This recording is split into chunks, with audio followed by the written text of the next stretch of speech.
So last time you killed a towering being, and I believe you took its head, right? I did take its head. I do need to change my title from Giant Slayer to King Slayer. Very well. You word of recalled out back to Alsanes just as the Redshift was beginning. And left, or rather, the secretary left you to then leave the tower. So off you went. Let me see if I can get you back in there right now. Not in the, not in there, but yeah, back into all sense. Yeah. All right, I'm not going to worry about. I don't have your temple on the map, so we're just going to plop you in exactly where you were before. You're back. I guess, Ambergreen. How does your word of recall function metaphysically? Metaphysically? Yeah, Like where do you go? Did we poof? Did we like walk through, areas unseen? More like we were carried, like we were translated into song and carried on the wind. That's great. And that took 1 allows second you or something? to. It is instantaneous, I believe. Yes. Let me double check. But I think it is. Yeah, it's instantaneous. So at most it takes a couple of seconds. Way handy. Way handy. Yeah, it is a handy one. It is the highest level of magics that I have, but it is a pretty handy. The amphitheater that you prepared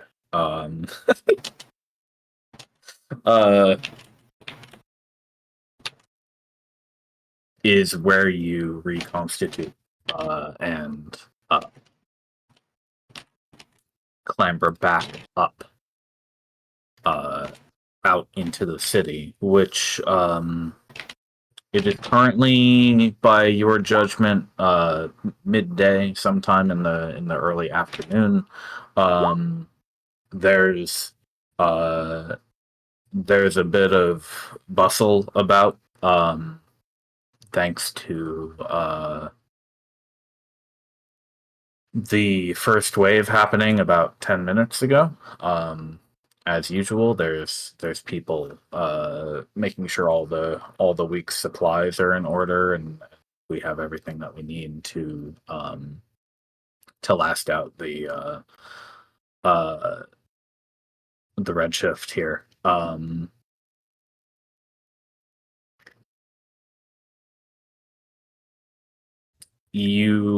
So your amphitheater, the way we built it was sort of if you climbed up the audience, you'd be overlooking the lake, right? Yeah. Yeah, the lake makes for great acoustics. So you climb up out of the amphitheater. I assume that you want to, unless you'd like to stay here for the week. No. We can arrive in a blast of chords, and then take a bow and walk off the stage. No, you're lifting me up and teleporting me, maybe, bum.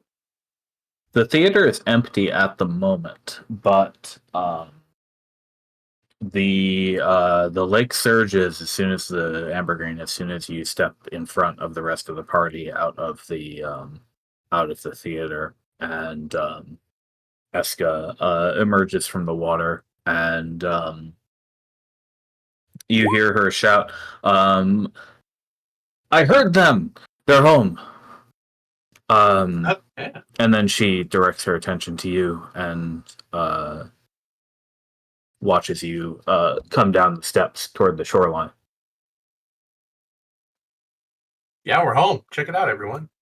Bit of a spectacle. Business.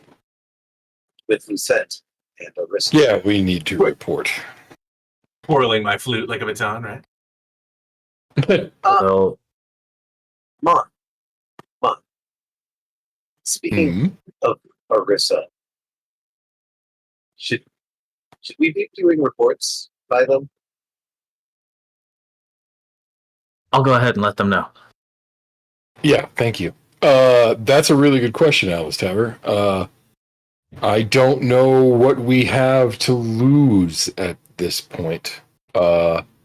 But maybe we should have our conversation somewhere else and let folks higher up the food chain than us make that call. Okay, let's go ahead. I mean, if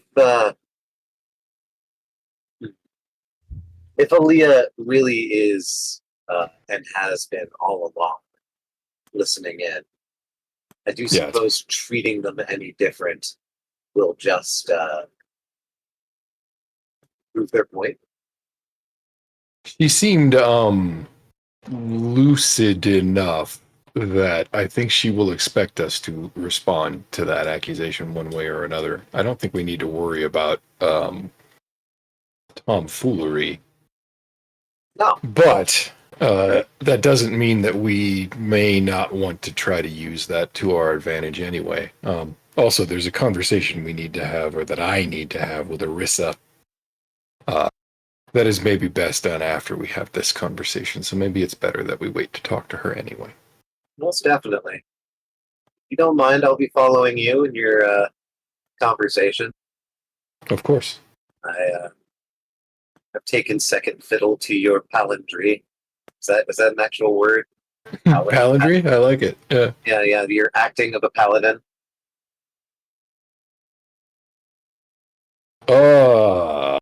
Lucette.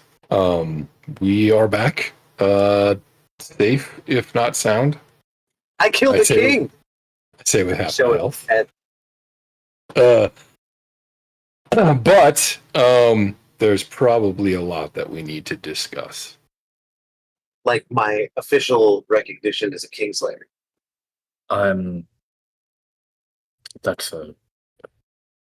That's a big claim, Grandcastle. I'm No, it's sure not you have even a a lot big- to.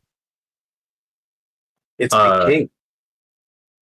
Maybe the king might have been in the throne. That might have been a emanation of some sort. Oh no. Alita said that this is her king's head. This is the king. Yeah, she did say that. I forgot about that. Feels like that was weeks ago. Speaking It of, was. we made contact with the secretary. Yeah, it's a bit of the worst case scenario there, I'm afraid. I was hoping that we would find someone either shattered beyond repair and thus not responsible, or someone more cogent and perhaps willing to help. What we saw instead implies to me that the secretary is a willing participant at this point, even if she wasn't originally. It's very sad. That's actually the same vibe I got from it, was that maybe unwilling participant. Willing Maybe now. unwilling. Yeah, maybe unwilling at some point, but not anymore. But I also don't exactly think it's their fault anymore. This is a more of a, like, you had a responsibility and clearly fucked up. Hold there for a moment. I need to sort my papers and wet my pen, and you need to start from the beginning. You were in that tower for a little over a day. Oh, damn, it felt like longer. It did feel like longer, didn't it? Time moves weird in that place. So, from the beginning, we used the teleportation coordinates that were given to us or sussed out. But there was an error, or at least the teleportation circle was damaged, and we were flung across the tower in an odd location. So we had to figure out how It to was traverse sabotage, the tower I would manually. say. not Wait, damaged. yeah, exactly. Yeah, not accidentally broken, you mean? Dex says, you were misplaced. That can happen if a circle is damaged. Did you find the actual thing? We did We eventually. did. It had a sort of superpositional rune. I was able to correct it, fortunately, but it was one of the runes was going between two shapes rapidly. And We were furthermore invited back as well, so should be able to make it back. yeah. I see. But where we ended up was down in the inner workings and basement. There were a lot of constructs who informed us that We were up. We were traveling down yeah, they had around 600 floors up.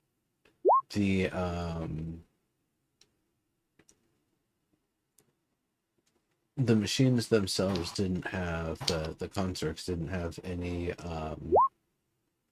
connection to the secretary, it seemed like, and so they still seem to be maybe connected to one another.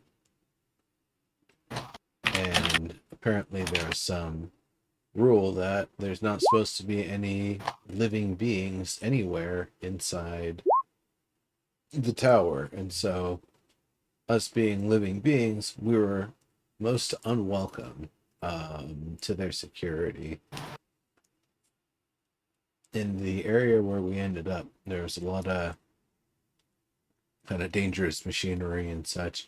There were rooms that were set up in a very interesting way where if something fell, it would come back out through the ceiling.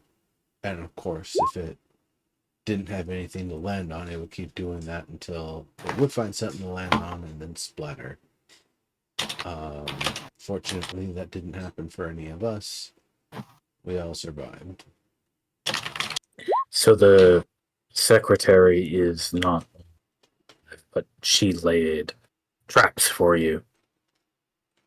It was more like a security system. Anybody, Foul, maybe? Yeah. yeah, any organic or citizen. Yeah, I'm going to say organic. Any organic persons who were in the premises had been told to leave. How we were able to get out of that was being able to traverse the traps. There were 4 cables that went to these well-powered crystals.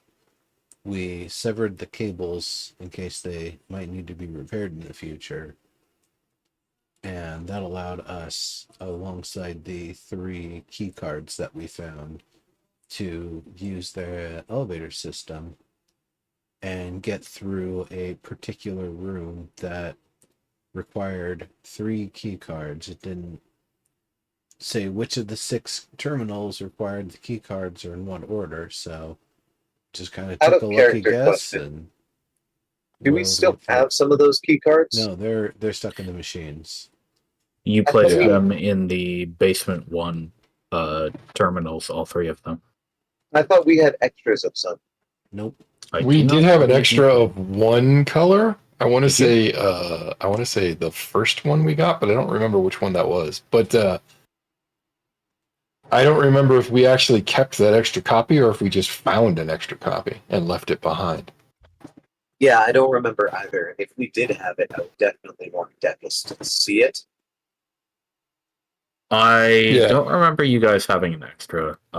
Yeah, I don't have it in my inventory, so I Yeah, don't me have neither. it. Yeah. Likewise, if the DM Um, said that or says that it was unintentional, maybe we're not supposed to. Yeah. Okay. But I can answer your question. When Lucent turns a puzzled eye to the seat beside her, Tex says, that sounds similar to the kind of magi technology they have down in the Collagen Tower. I suppose that the two towers originally probably shared much of the same architecture, so they probably worked in much similar ways, although I don't think the Collagen one is designed to kill people. No.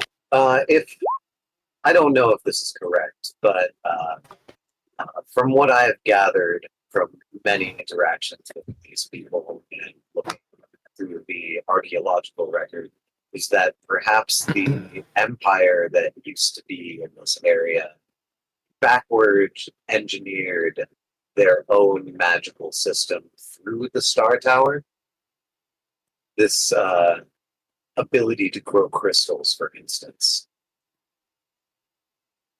So I think they might be interacting with the Star Tower in a modified sense. That seems likely. Even as far as I know, even a millennium ago, there were nobody around, nobody alive who actually fully understood the workings of those things. That at least brings up a new question for the eggheads back at the guild, or the historians of the empire, about the existence of the Star Towers and the magics within them. They're even older than this empire. Well, they are. I believe I've mentioned this before, but they were built when several of the nations we have today were quite young, or a couple of them might not have even been born yet. But only a few. And then the people who made them died off without leaving any of their secrets behind, so we don't know how to do it anymore. Yeah, exactly. What I mean to say is that the Valerian Empire didn't seem to have any play in their making. Certainly play in this one's modification, but they seem to backwards engineer the technology. That would certainly make a lot of sense.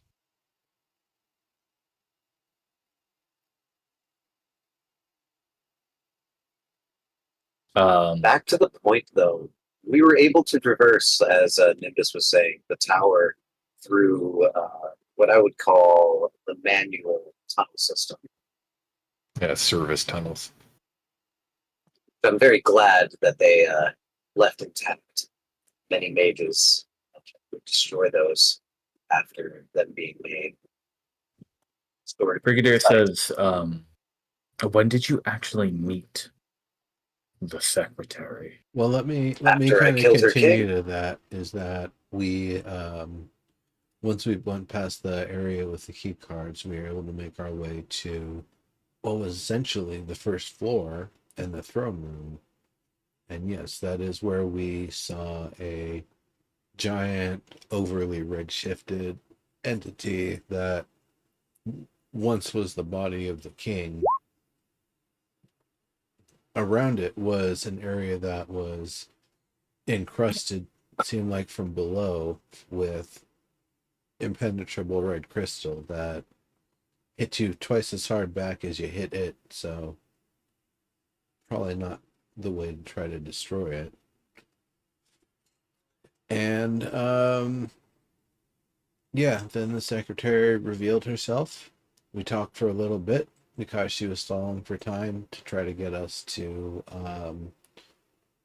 get caught up in the Redshift. Yeah, in that conversation, though, she did reveal that she is tapped into our network. She hears what the proxies hear. She Confirmed sees our what the proxies see. Yeah. What? Yeah, it confirmed our suspicion about that. She is connected to has been the entire time.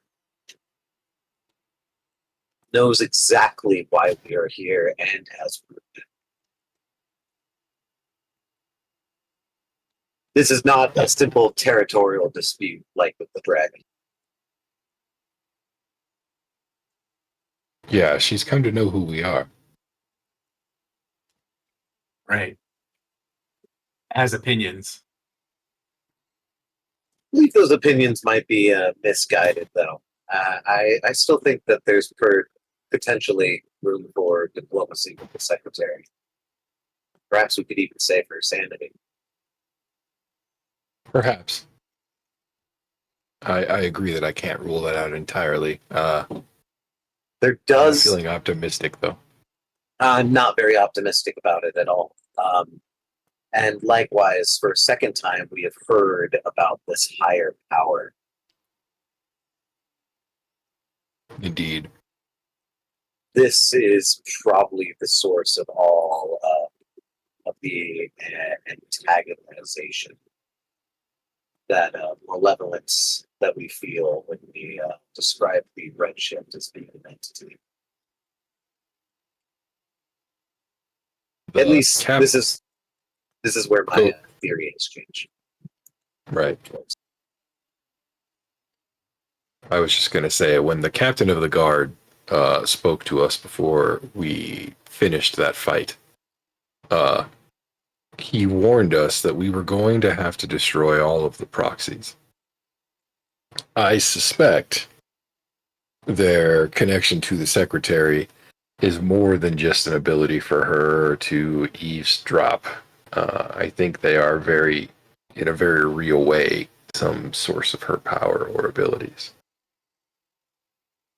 Parts of her might literally reside in those crystals. Like phylactery? Yeah. Well, or Yeah. like memory storage, or Right. I mean, yeah. Malard would have that concept, but exactly. I think But no, engrams are that's- probably stored in there somewhere. You know. yeah, it's just, the way I thought of it was like trapped in the crystals, or not trapped, but stored in the crystals. Like Right. tiny little That- books. That does. Perhaps we could use the proxies or what's remaining of them to help restore her. Well, at the risk of sounding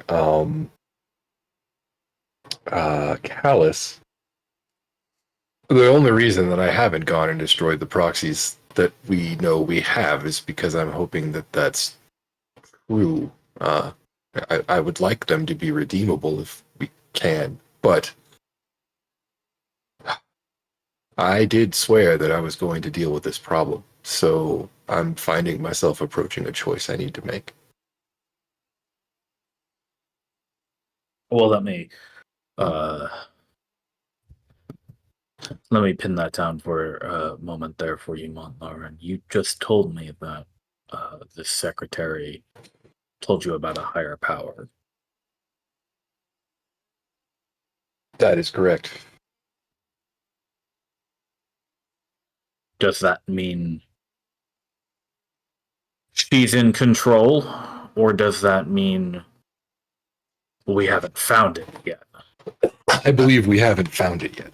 Exactly. If I I had believe to she's take still playing secretary. If I had to take a guess, the entity she refers and we refer to now as the heavens, which is likely where the Redshift originates every time it comes out, I believe she is beholden to that.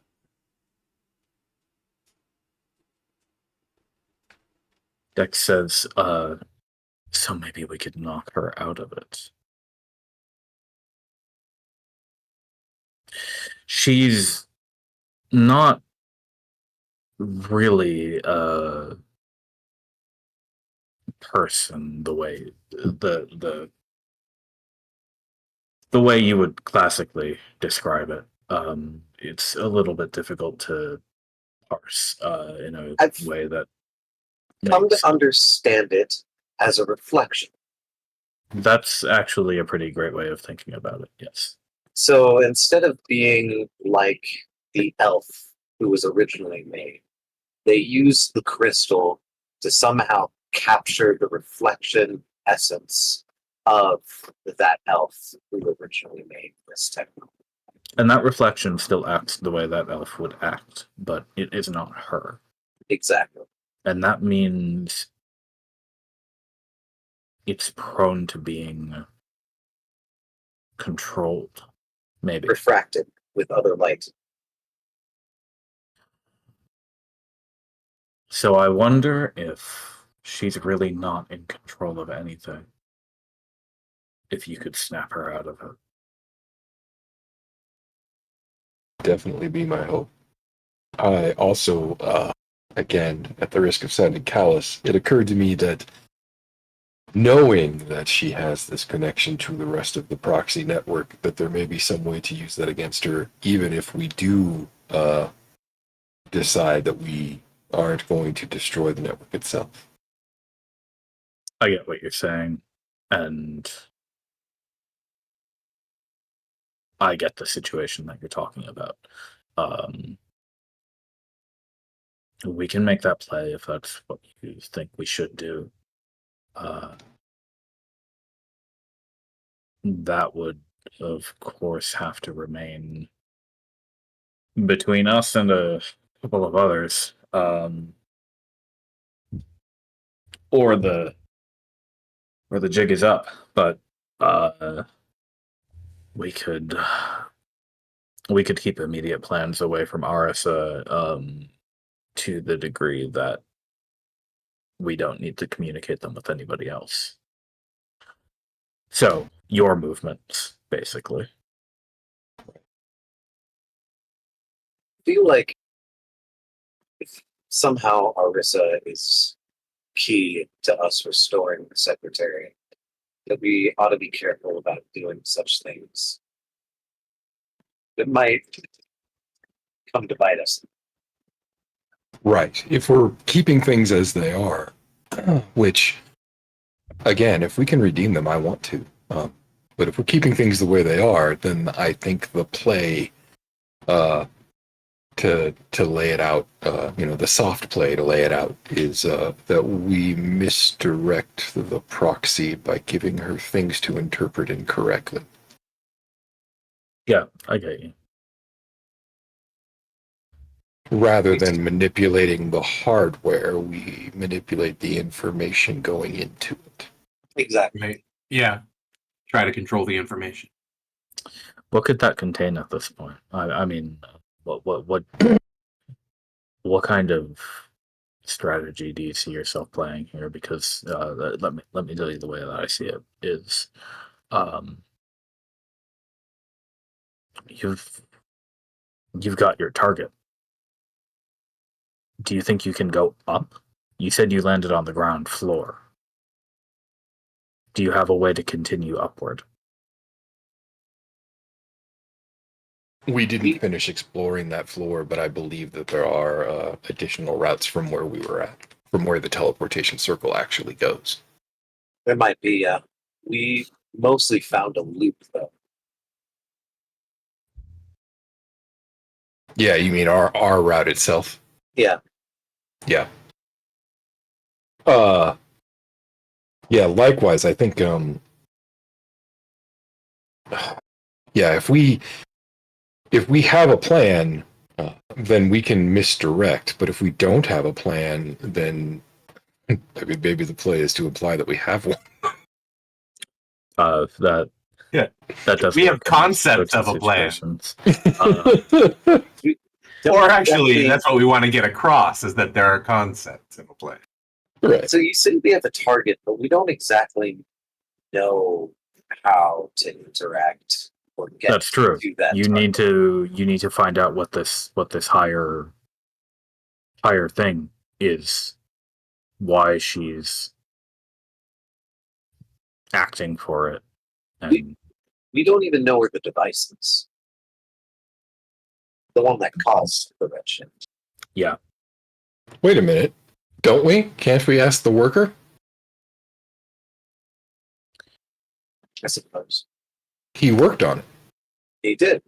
he did work on it. He told you it's in the tower, I believe already, but Right, but did we ask specific questions? I don't remember. Did we ask like what floor is it on or anything like that? I don't know. I don't think we did. The way you've described the space inside this tower makes me think that the concept of floors might not apply. I mean, The yes, space, and yeah. no. The space that we saw was certainly not reasonable. The only reason why I know that we were above ground, for instance, was because we were able to open a window. Yeah. Also, spaces seem bigger than they ought to be in some cases.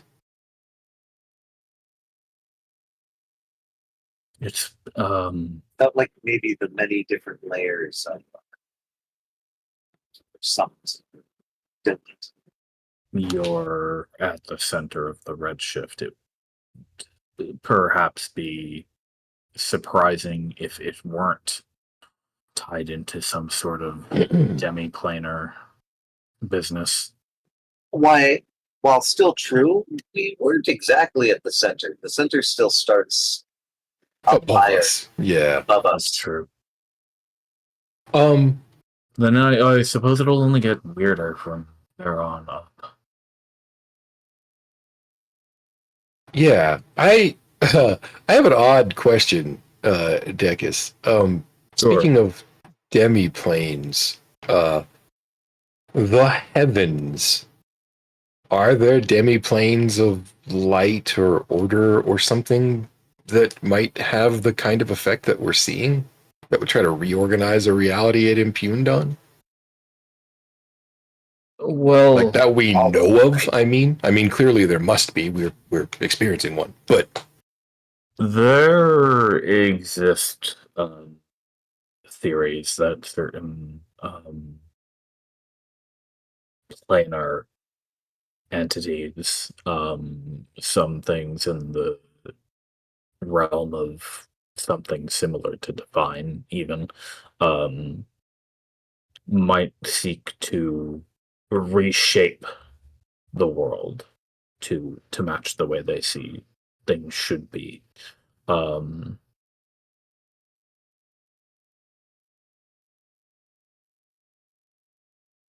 but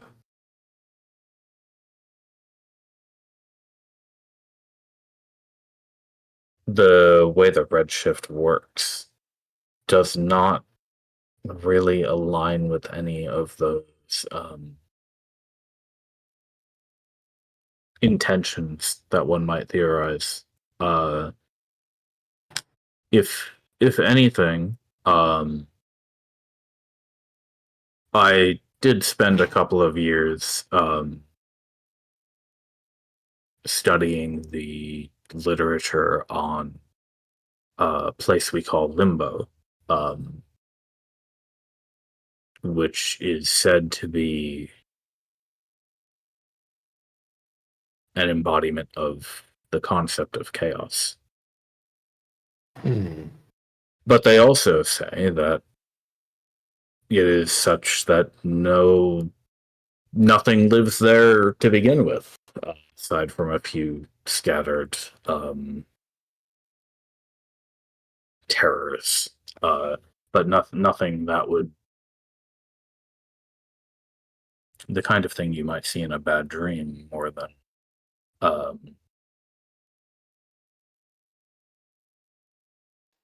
a world It almost altering. seems to me maybe a different sort of thing, that it's a realm that is perhaps lawful but evil, and as such, its laws are ones that forcibly twist and reshape. I mean, And all it it's might trying to seem do, chaotic to us, but to it, it's just restoring order. all it's trying to do is, yeah, restore it to its original,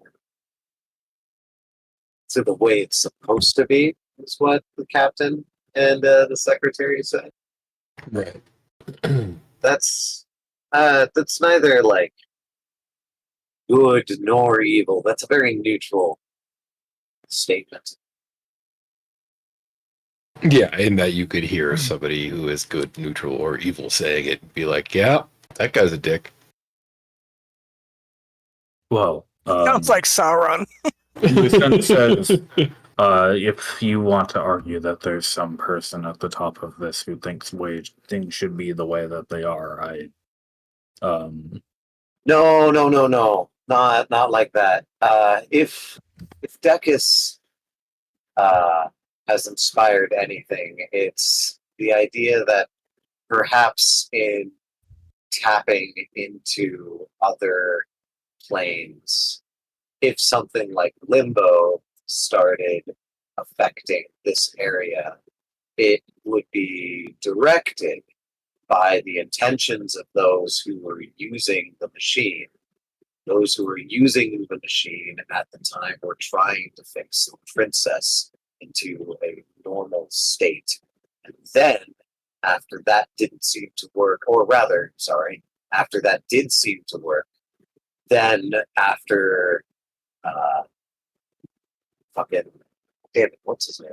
I liked him a lot. Holtzman. After Holtzman left, perhaps the secretary tried to alter something else and then just wanted things to go back to normal. That would drive an intent on the changing forces of limbo. but then what I don't understand, Alvis, is who this higher order that you said the secretary is speaking of is, because we have Holtzman here. You have the head of the king, and you just told me that the queen was buried in her throne, and the secretary is the secretary. Who is left? The princess? Question mark? Do you think she wanted this somehow? Maybe the opposite. I mean, if they had this machine that could pull truths from other places, or however Holtzman described it, maybe the recipient rejected them in some way. That was damaging all around. And furthermore, they fixed Princess Cirrus. Is that right? That's what Holtzman told us. He said it worked. He said the procedure was successful. Think about it this way. This is something I've been musing about too. They injected a truth from another realm into Cirrus's mind. What if that? The one where she was not ill. Yeah. What if that What if gave Cirrus unintended knowledge of all of the other places that Holtzman pulled from? Or what if that truth was more divergent than they realized? Exactly. And so they just want things back to normal or back to the way that they were in the time before Cirrus was fixed and the Redshift started making things back to what they were before. Oh no, perhaps Cirrus, not even just Cirrus, but the secretary's madness could be explained by the simple fact that it's not just our truth that we're contending with here. Right. Maybe it's as simple as the princess is something like a split being now, dueling truths, so to speak. Higher powers. It would explain both the secretary's insanity and its seeming loyalty, right? It's built to help the royal family. It doesn't explain the name of the heavens, though. Unless, maybe it's just from all of the planes in Sarah's head. I mean, we're probably missing something. We're putting together a picture from an incomplete pile of parts, right? Yeah. I mean, I have no objective evidence that says it's the princess, for example. It just makes sense that if there's a member of the royal family left that has any influence on what's going on at all, that's the one that would be. I mean, she was probably in the machine when things went wrong, right? Yeah. Or very close by.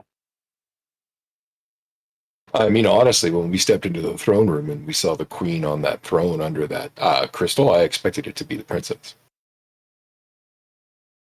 Yes, she's the only one unaccounted for. Shit. I recall her chambers were upstairs.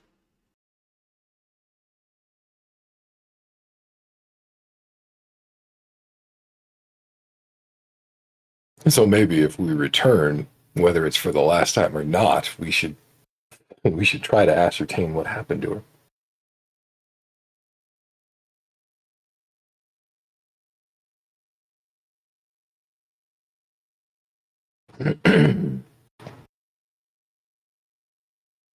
Agreed. I don't actually know in what way and to what capacity that the secretary can interrupt and try to muck with our efforts. I don't know how much active power and control she has over the area, or if it takes her a long time and she has to work through constructs or something to get anything done. That's a good question. Was she in control of the constructs that you battled and those traps?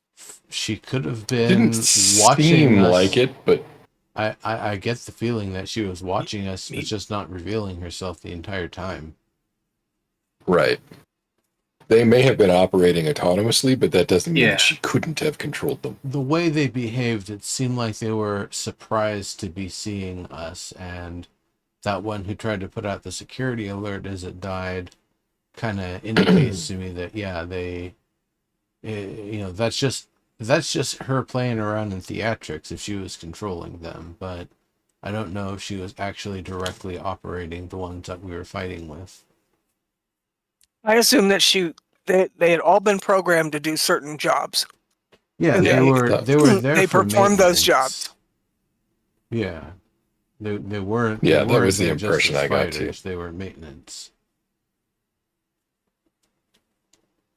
And the Wonderful. three ones that dropped down really seemed like security, where the other ones didn't. But Right. Yeah, I got the impression it was security forces. But like automatic. I didn't feel like they were, Yeah. They weren't RTS being controlled units. directed. Yeah, exactly. yeah, they were constructs. They weren't.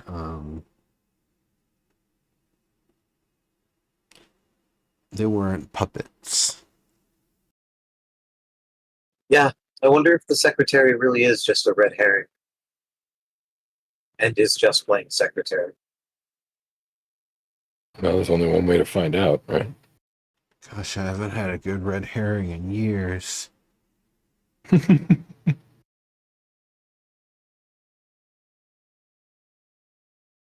All right, then. In that case, I see 4 orders of business here.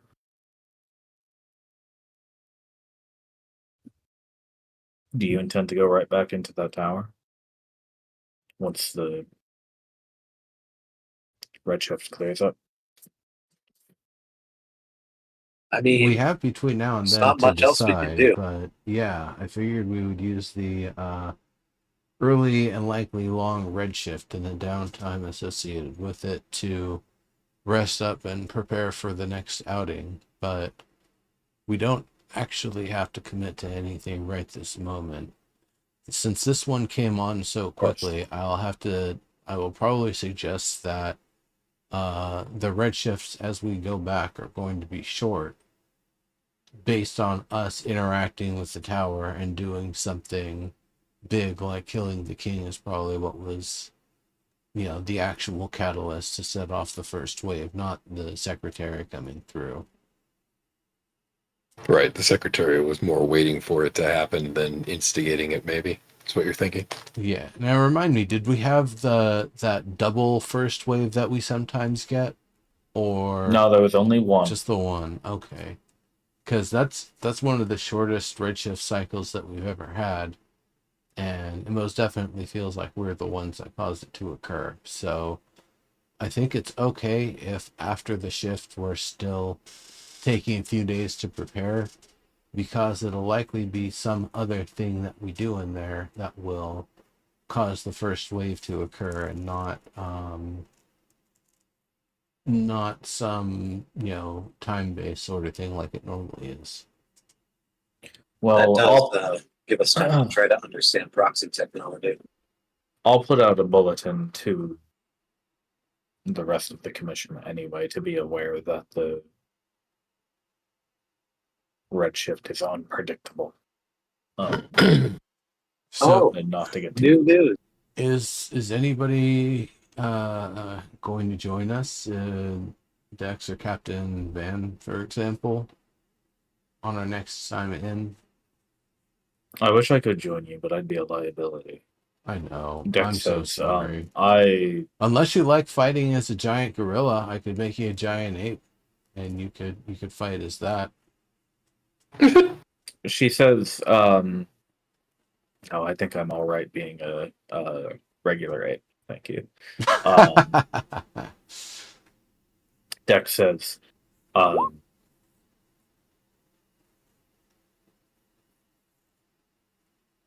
I could if you think I'd be of any help, but we also need to make sure we're covering all of the other bases and obelisks, and Van is up by the tower as well. So if you're teleporting in, I'm not sure if he's going to be able to join you. Let's maybe. Well, we could talk- teleport to the fort up there, Fort Keene or whatever the name of it is, and then go in. No, we would have to teleport to You'd have to march. yeah, we'd have to go somewhere else to get to the other side of that portal if we were going to try that route. Okay. Yeah, we got to teleport into the building. There's no door. But I guess that's kind of what I'm saying, that chugging along at full speed, how many days would it take for Captain Ben to get here? These are Probably. Let me see. Just double check how many miles it is between All Saints and Vess. It's a good. It's a good 130-mile walk. That's Well, you won't have that's difficult quite a few terrain. days marching pace. No difficult terrain, but it's about 6 to 7 days. Yeah, it's not insignificant. I suppose we would probably make better time by meeting him halfway. Yeah, that could be viable. It might be better though to have him, since he's already basically there. It might be better to have him make an arrangement for us to be able to call on him if we need him, because he could potentially bore his way into the tower. I don't know if he can actually disintegrate that stone. True. Yeah, We haven't had the chance to try it yet, but we've certainly talked about it, and he does seem a bit eager to give it a shot at the very least. Okay, Did so he- I have a question. Mhm. Don't we have what is in effect an address for the teleportation circle that's in the tower where Yeah, the king and that's queen right. were sitting? Right. So if we have that address, can't we use the teleportation circle at the fort where Van already is and dial it in to that address, as it were? No, doesn't work as that way. Okay. as always, you cast the spell from any destination to go to a target. There is no such thing as two linked portals. Okay. Thank you. well, except for that. Right, the one There's that a connects. different Yeah, spell that connects. that- As I said, that's not a teleport circle exactly. Uh,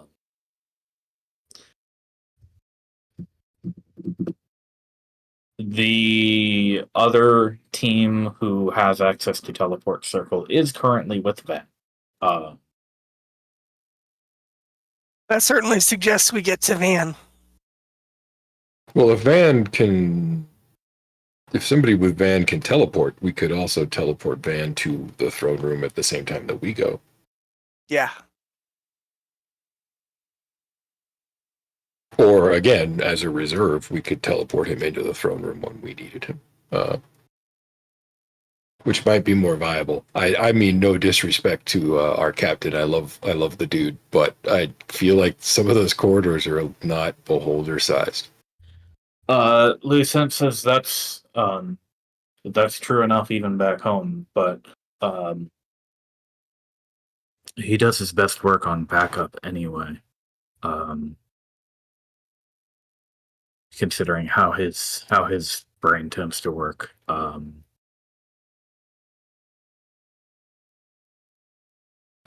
We'll talk to him about it, unless you don't think it's a good idea to communicate that plan over the network. Oh no, that one is probably great. Yeah, that's Hell of a setup if she's eavesdropping. yeah. I mean, Yeah, that's what I was. Still have to prepare for a beholder. But also, I wonder, maybe we can use the proxy in Gemery to beef up Orisa.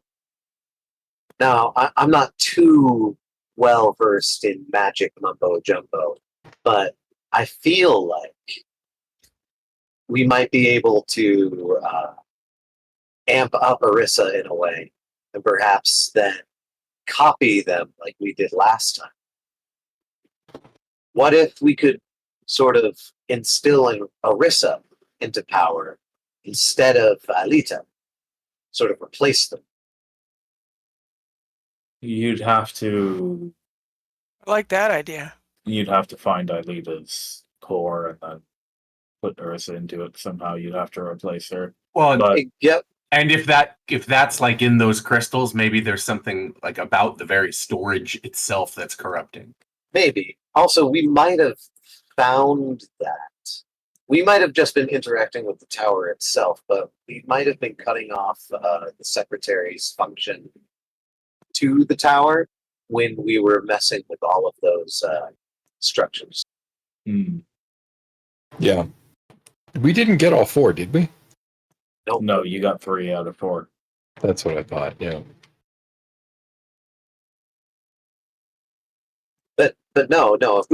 If we could figure out where that source is, if the reason why the secretary is acting the way she is currently is because she's beholden to, the royal family, Orisa is sort of like an update on that, right? Of course, they're still loyal-ish to the idea of the empire and it being restored. That's one of the reasons why they're helping us out. But I mean, it's an awful lot more lenient. Orisa's an awful lot more lenient, it would seem, than Aelita is. Sure. Yeah, I mean, we don't know if what we're suggesting is possible, but like, if my choice is the half-headed, insane supporter of the heavens or our friend Orisa, I don't feel like I need to consider this choice very long. Right. And if Orisa could be instilled or overwrite Aelita, perhaps then Orisa might have the means to show us how to get to the heavens.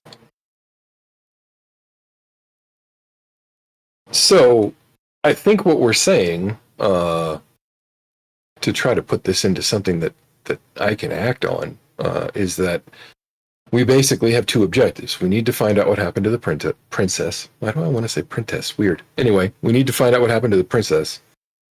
And we need to locate the secretary's core.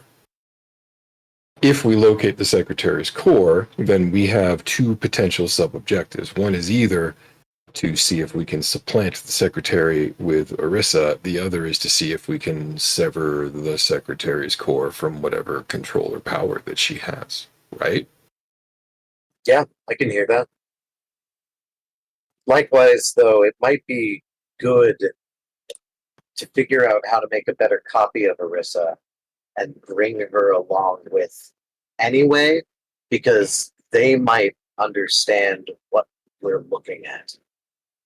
Can we use the same technology that we used at Genesee? That's not right. Gemmer? Gemery, thank you. I fear without having the full architecture of a proxy, it's going to be hard to get a full Arisa copy there with you. The makeshift one that we made was makeshift. Given no, I don't And- think that's a viable worry. And here is why. Tell me. They're already connected. So if we get a copy of Arissa and are able to instill at least the mindset, the base function of Arissa over Aelita, then Arissa 1 and Arissa 2, the new secretary, could share information.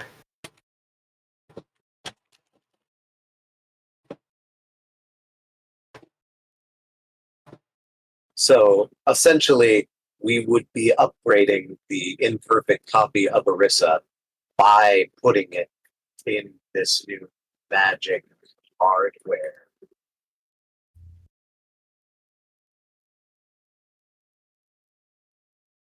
I see.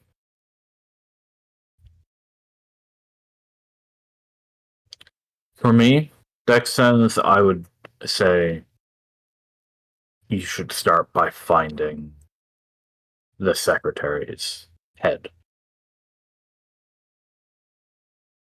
And if you can figure out how that works, then maybe we can find a way to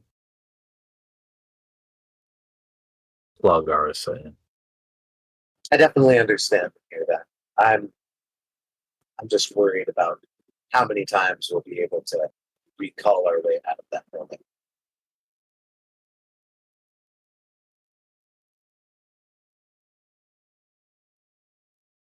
The alternative is you could try to ask Arissa to make a copy of herself again. Start that little thing up. But without knowing where you're going in that tower, it is rather delicate. Yeah. Um, I was wondering if perhaps we could switch up its function too. I think having a walking diplomat was perhaps too big of a scope. If perhaps we could make it smaller, have it only accessible to us if we take the time to activate it. Otherwise, it's in a constant dormant state. Like I said, I'm no master of this kind of stuff, but perhaps we can work with efficiency and design rather than going all out. We only need what we need. We don't need the entirety of them. You know what I'm saying?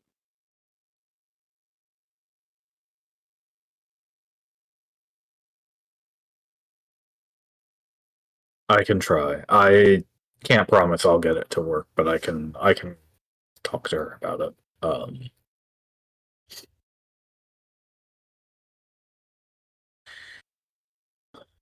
The trick with these crystals is the smaller you make them, the harder it is to hold a whole person inside them, even if they are dormant.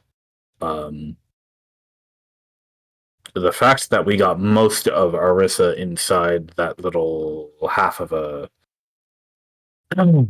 proxy is kind of a miracle. Going even smaller than that, I'm not sure how much of her would be able to make the jump. Oh, that's yes. We don't even really need a copy. We just need a way to connect to them. Right. We need a way for Arissa to be able to ride the network back, uh, for lack of a better way to put it. Uh, she's already connected. We just need a way to get her to open the gate, and then Arissa can do the rest herself.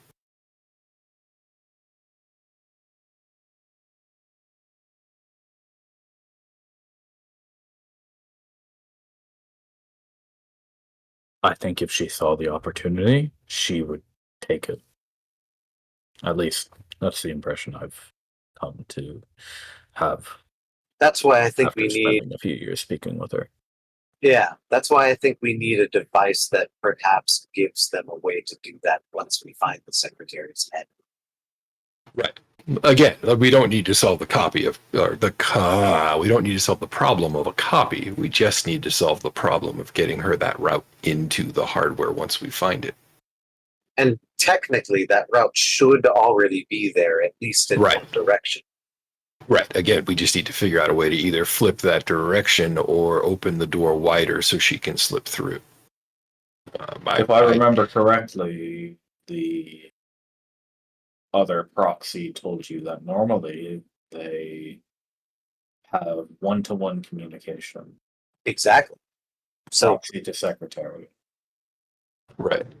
not proxy to proxy. Right. Right. It was one to many on the secretary's side. Right. She could access any of them, but they could only access her and only when she wanted it, right? Yeah, that's what I remember. It was on demand for the secretary.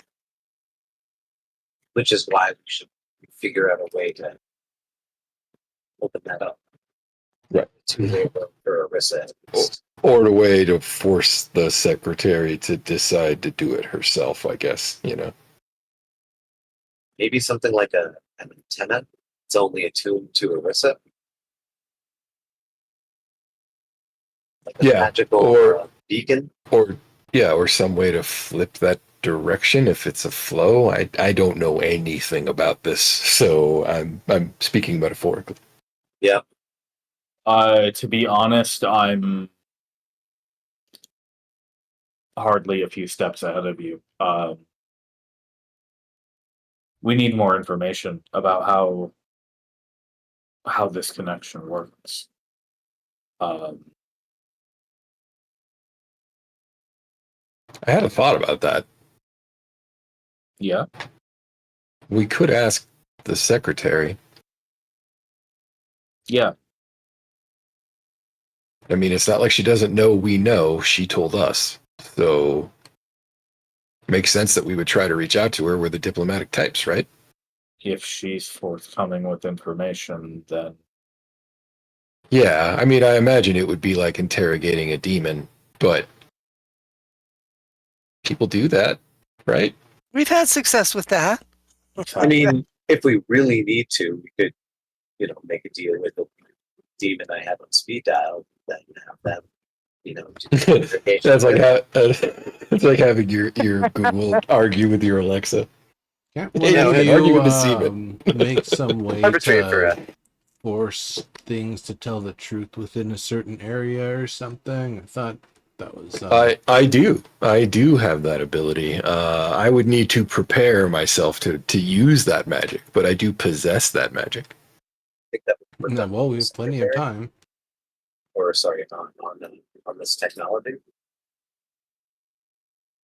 Well, it alters the space around me so that truths can't be spoken or untruths can't be spoken.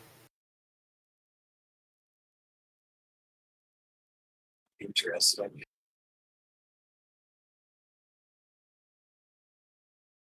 That'd be useful. for business. I'm kind of a believer in free will, so it's not a thing I normally use, but I have known the magic for a little while.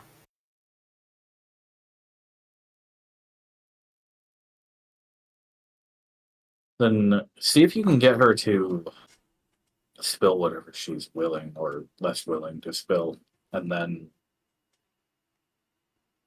we go from there. Yeah, I understand the whole free will thing, but I've seen well, it was a story. It was from a play, but the paladins that are just like in the name of order, they just beat the hell out of people trying to get the truth out of them. So if it's a matter of free will or get the shit kicked out of you, I actually think the one where you force them to tell the truth is way more civil, I see. It's less violent, is what you're saying. That's fair. far less violent. I mean, I suppose they have the ability to not answer too. Indeed. Yeah, that's Indeed. that's the real limitation of the spell. It's not compulsion. I think you'd need chaos for that. Yeah, absolutely. Also, Um, Zone of Truth is circumable with a charisma save. Like Right. it's it's not even super compulsive magic at all. um,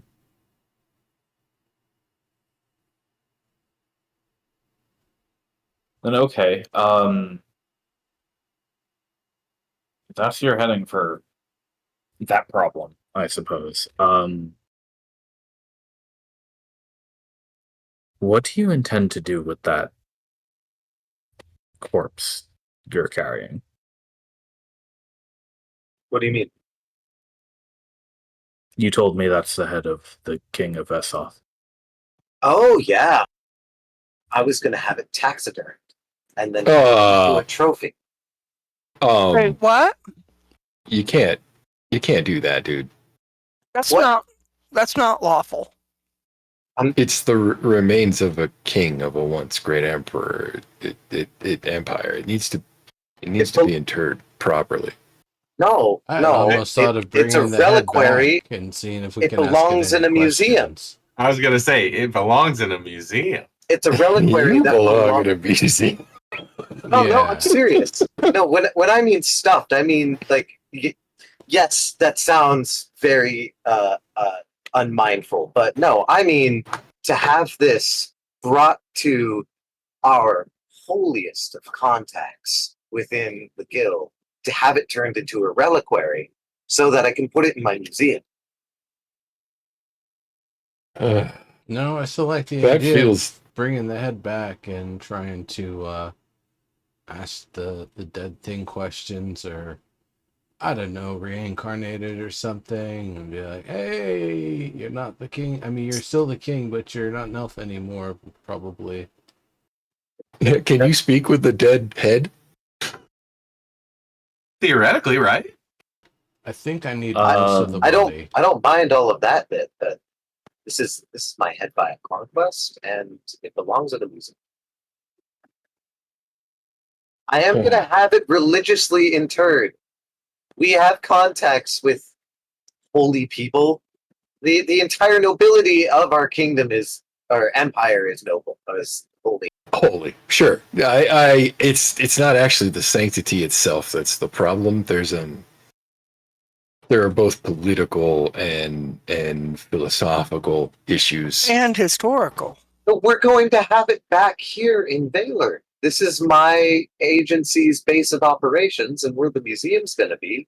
Where Right. other would you want the Elvis, this might not occur to you, but there are certain family traditions and cultural traditions that require, say, the dead to be treated with a certain level of respect or dignity. Might I suggest we ask the Veshans what they'd like to do with it? I mean, we are the new Veshans. No, I mean Well- the ones that are still alive that we've got in our courtyard. Yeah. And that's actually my point, Elvis. As the new Veshans, if I'm to take the mantle that's been given to me, I feel like politically I might have issues with you taking the former king's head, which I, as a steward of the state, would have some vested interest in. Do you understand what I'm saying? Like it creates a sticky wicket, if you will. It's going to be a holy object where everybody can appreciate. I would Dead need red- guarantees of its treatment and its eventual destination back where it belongs so that it can be properly interred. I know how to make this paperwork. That's all. It- It's just it- we have to treat this right. We can't half-ass this. You know. No, absolutely not. And you know what? I am absolutely willing to work with you here. Like, Right. this is part of my like first few years of being a Right. being a If the Elvis Museum is going to have any what's the word I'm looking for, legitimacy, I think it is a good idea to start with this kind of idea in mind. You know. most definitely. This Indeed. is one of the holiest, most sanctified objects of the museum. Right, because otherwise people are going to be like, "Didn't you just steal that from Vess and put it in your museum?" And I have a feeling that that's not going to play well. Well, the problem with that argument, though, is that we restored Vess and then put it in a Veshan museum. Yeah, I don't know. It's not like we took Veshan artifacts and put them in our own museums. Right, if they were in a museum in the Cranian capital, for example, that might be a step too far. Like, there are shit tons of coins that I did with that.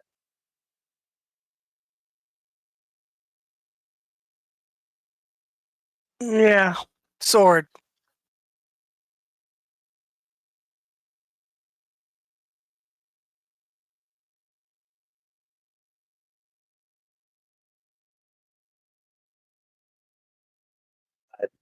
I was melting that down, putting it on the side of Keen. No, it's worth way more as an Yeah, we're not artifact. going to Right? melt that down. What are you talking about? You guys are the ones who No. melted down Veshan artifacts too. First one to do so. And now you're telling me just because this isn't useful for you guys, I can't melt down the thing that I arguably killed? You're No. trying to melt down the sword of a king who needs to be interred. I would imagine every relic that belongs with needs to Wait remain here. intact. Do you know that this is actually his artificial sword, or this is some just redshifted bullshit? Perhaps the first step before you decide to melt anything down is to perform the proper archaeological research to determine answers to questions like that. Bullshit. You melted down plenty Maybe of. there should be a department of Veshan relics in the university, and maybe they should have relics to study as part of their Yeah. foundation. Think? Yeah, that's a good idea. Yeah, no, absolutely. Like the head that I was absolutely going to have, Well, yeah. Right. Well, and I would argue that the importance of the head argues for the importance of the sword as well, right? Because the I sword don't is similarly think a you relic from that same moment. not any more or less sword right importance than We don't. Okay, just checking. not any more or less importance than the mithril tridents we melted down. Absolutely significantly more important. Those were not held by a king. Those were either ceremonial or more likely those were held by guards, much like this armor I rattle in my breastplate. Yeah, you're actively using one of the artifacts that we're talking about. Correct. Absolutely. Call it, if you will, forensic archaeology. I'm determining how the knights of Vess must have maintained and used their armor under battlefield conditions. Uh, this is my head. Look, I'm not saying you shouldn't keep the head. I'm saying that the head needs to be treated with proper respect. But more importantly, that same respect should extend to the other relics, like the sword. Plus, it will literally generate for you more wealth and power to keep the sword as a relic that you show off than to melt it down as treasure. Which is not true of the tridents. I think Keen is worth more than any fiscal amount of wealth that he would provide me, and this is a once-in-a-lifetime opportunity that we worked hard for. You're going to incorporate the weapon into Keen? It's like twice Keen's size. No, that's why I'm melting it down. You're going to make Kaiju Keen? Hasn't he been doing that all along? No, right now he's just Mecha Keen. Fine, okay. It's not going to add that much Kaiju. bulk. I think IG, it's like if you will. right. I think it's like literally twice Keen's size, man. Okay, so I think what's going on here is there needs to be some educating happen, but probably not right now is not the time for it. You know, Can no, we this, put the head somewhere safe for now okay. and get I'm on with willing other to. things? I'm willing to go halfway here, and you can do whatever the fuck you want with the head. The head was a trophy for me, anyway.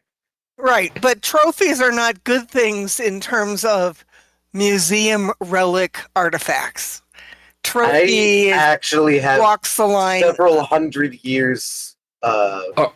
successful history, or Are sorry, you successful museums that beg to differ. are you asking to trade the sword for the head? Hold on. If you get off my back, I have to Fine, done. ask you a question, Alvis. Do you well, know what the I just got the sword. what quality the sword itself is? Or could any of the other steel that's readily available to our uses, stuff that we know is good quality and ready to go, wouldn't that be easier to use? Like, why start the hard way when you can literally just go to Smithy Is it a and trophy? Well, it might have No. magic in it. It's redshifted steel. It might have magic in it, and it's like a keepsake. you know what? Yeah. I'm gonna have no Give me a moment. physical. I I have can no identify material whether there's any memory. magic in it or not. Just Well, we don't have it with us. It was too big to carry. Yeah, So. Yeah, so we'll figure it's that not. out. It's not just about whether or not it's magic in the way that it's magic. It's magic in the way that it reminds me that I am a kingslayer. It's a memento. I get it. Yeah, I get it. Like if you were a pirate, you might keep the bell of a ship that you had destroyed, or you might turn the brass of a ship's bell that you had destroyed into a cannon or something. Exactly. And furthermore, as a gnome who likes to make tools, I'll have you know that the essence and the spirit of a tool is to be used and passed on, not to be buried with a body. Fair. Speaking of interring the dead, Fine, honestly have your think- head. I honestly think that it's about time that we gave Holtzman a proper burial. I thought we were gonna bring him back. Yeah, pastime. That was my third point of order. Actually, now that we're finally back. What do you mean? We've been here the entire time. This is very I don't think that's what she meant, Alice. Um,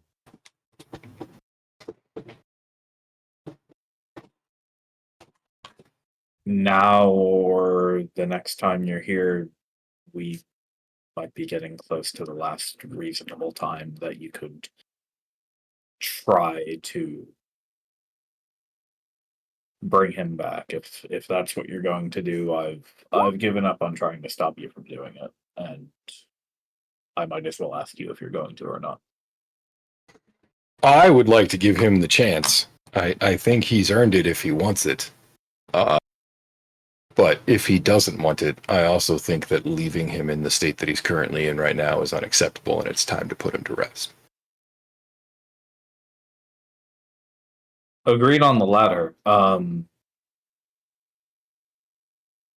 what do you think? You're the one who's going to be responsible for it.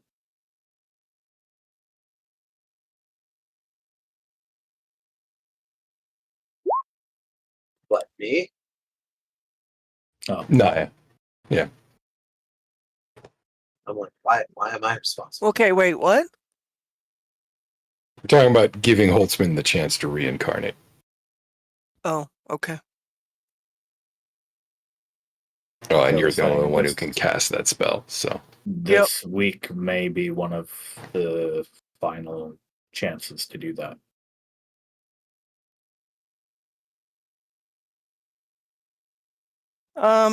Okay, well.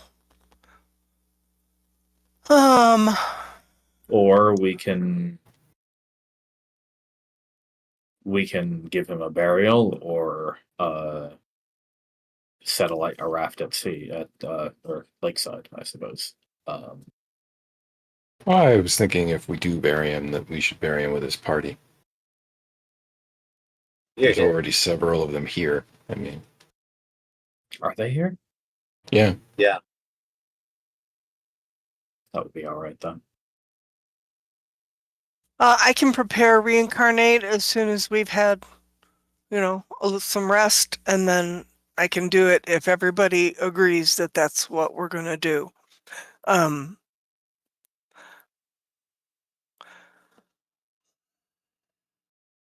the only thing that I would Ultimately, it's say, up to you. You well, I'll do it if that's what everybody wants. While I understand the sentiment that he's earned the right for the spell use, I think we do all have to be in agreement. I think it needs to be unanimous. And we need to ask him those questions if he wants it, like very precisely, very carefully, very We like, we can't ask those you can't questions. speak with dead that question because it doesn't process new information. Yeah, it's Okay. you're not actually speaking to the soul, you're speaking to the corpse. That said, the Okay. soul gets the opportunity to not reincarnate when you cast the spell. So it's not Yeah. like we're doing this without their consent. If he reincarnates, he wanted it. Yeah, this isn't necromancy. Okay.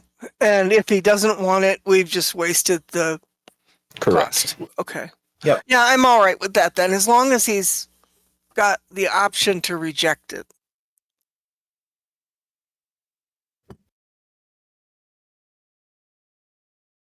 All right then. Because, it's not, there's no guarantee what he's going to get.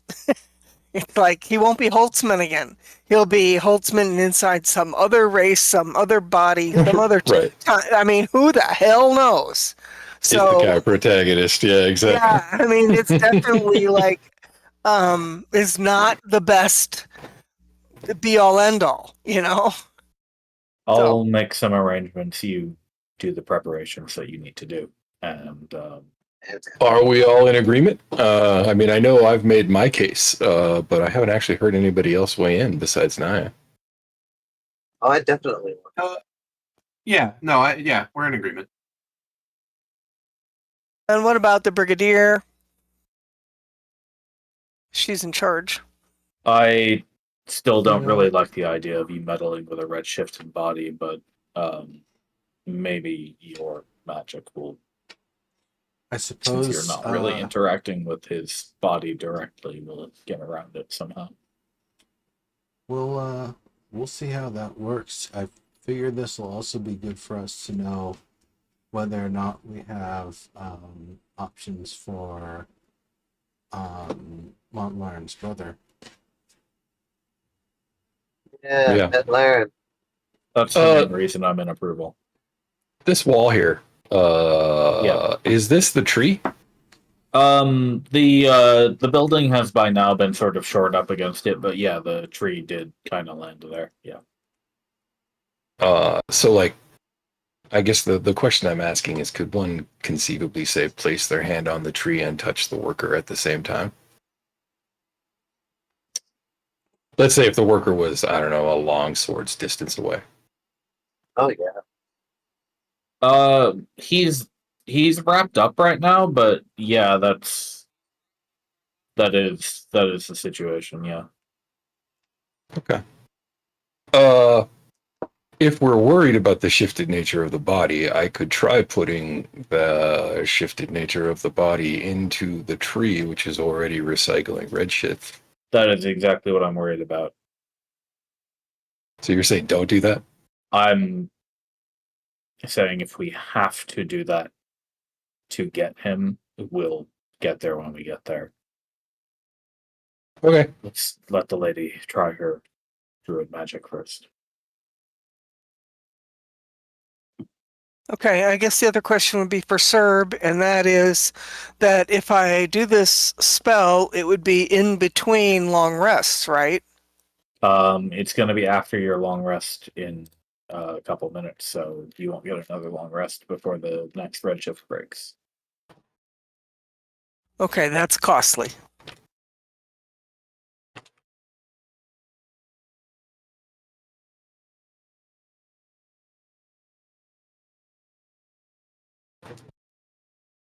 It is not a ritual, unfortunately. Yeah. Yeah, that makes sense. Well, I have 2 spell slots at rank 5. That will take one of them. So that means, I have 1 shot at greater restoration if needed, but I don't have 2. Yep. Okay. Right. I mean, everybody needs to know that. I'm just not going to be able to. Greater restoration is the one that removes a debilitating effect, including petrification. Right. Yep. So normally I have that prepared for 2 shots at that if needed. So it'll be down to 1.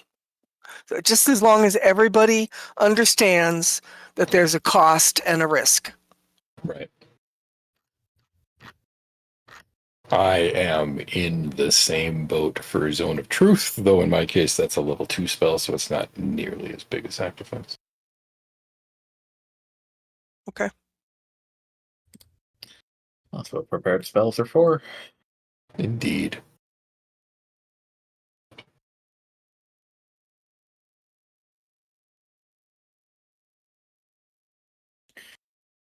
Right then. Fourth order of business.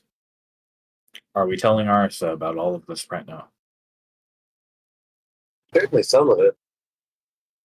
Yeah, that's a good question. What do we want to hide from her, if anything? I think any conversation about how to get Arissa in position over the secretary is absolutely verboten. Sorry, that's a word in my homeland for forbidden. We may not have any other concerns, though. Really, it's not like the secretary doesn't know we're coming back. It's not like she doesn't know how. That's true. Okay, that special plan doesn't leave this room or these ears. Very well. To be honest, I had the feeling Arissa's been eavesdropping on us this entire time. Arissa, if you'd care to show yourself. She doesn't. You don't think we're far enough away? I don't know. I don't know. Oh, and if it was a question, you do have walls and doors in these buildings. Oh, okay. That's long since been repaired up and everything.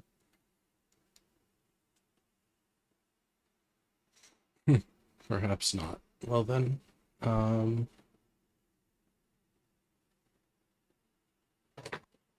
yeah. Definitely don't say everything to her.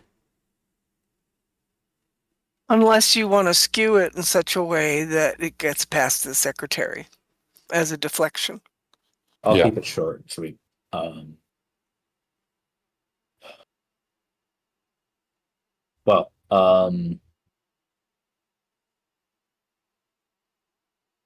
I think we all have our marching orders for the next few days. You all get some rest.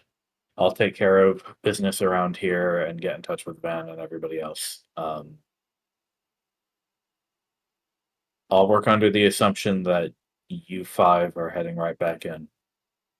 And I'll let Ben to know that maybe he should expect a call for help. Sounds good. Yes. Okay.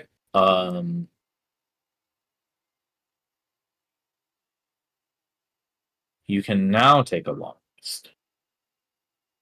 You can click the long rest button one time.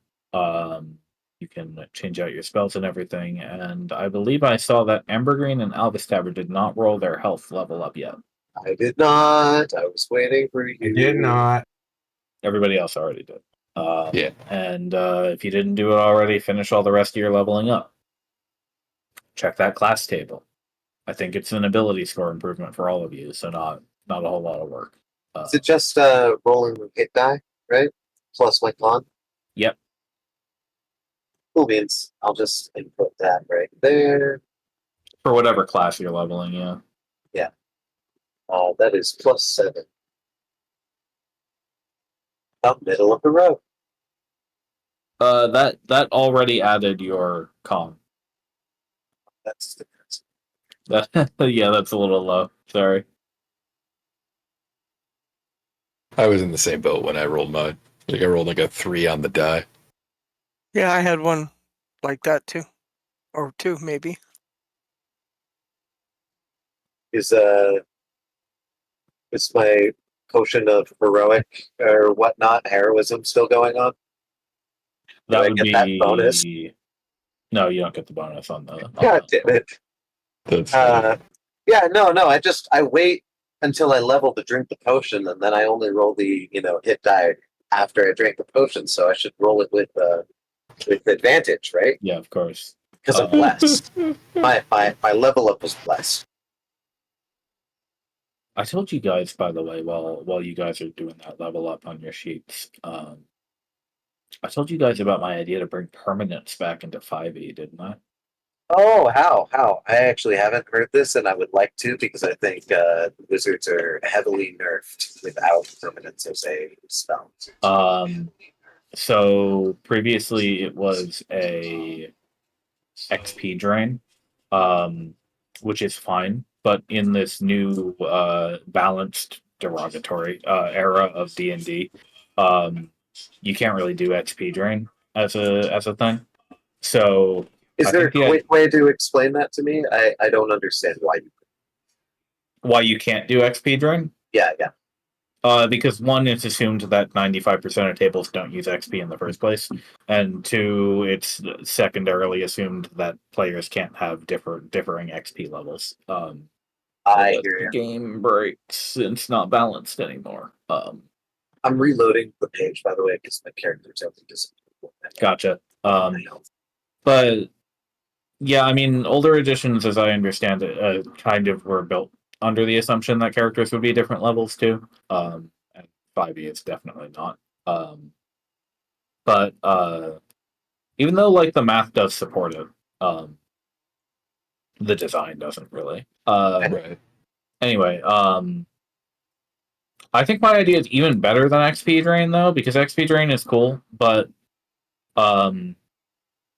max HP Drain. You could add whatever multiplier That's onto this you right. want, but by default you could say drain max HP by the slot level of the spell that you're making permanent, and it stays drained permanently unless you dispel the permanency. Right. So you could end up with a situation, which I think is very cool, where you've got the decrepit old court wizard, and then the thieves or the adventurers are going through his castle and they're dispelling all his shit, and then they get to him, and now this old man is massive because he got all of his HP back. Totally. That's great. You went through all his traps and dispelled them, and you were just making him stronger the whole time. That's awesome. Yeah, I dig that's it. funny. And it would be good for that would be a good way to highlight players versus NPCs, because players are like the young adventurers who are going through dungeons and they're all physically fit and everything, and the NPC wizards would be the ones who have had long careers and they've weakened themselves to spread their power into the world around them. Also, Totally. Likewise, it doesn't mean that they're automatically like super meaning. They could have a permanent spell put on their armor or something like that. exactly, yeah, AC like doesn't you could trade, like basically they'd be trading their squishiness for the fact that you probably couldn't even get to them in the first place, is the whole idea. But also, the best part about this, all you have to do is say undead are immune to this effect, and suddenly the problem of why doesn't a wizard just use clone instead of pursuing lichdom disappears. Right. Absolutely. Because then any wizard who wants to have infinite spell permanencies would have to become a lich, because he's undead, and then the HP drain doesn't affect him any. Yeah, I dig it. That's good shit, man. That's Ludo narrative, Exactly. Yeah, absolutely. and that's been a problem for. I mean, I guess as long as the clone spell has existed, is the question of, well, players can just learn this, so why doesn't everybody just do this instead of Lich? And then the answer is always some excuse of like, I don't know, they're just neurotic that way. They just wanted it. They wanted to be a gross, rotting man. Right. Like you would, obviously. Yeah. It's part of the mystique, right? Which is a Gotcha. It's an aesthetic. I see. Yeah. But bringing an actual, like, tangible mechanical reason into the game for it would be cool. I agree, man.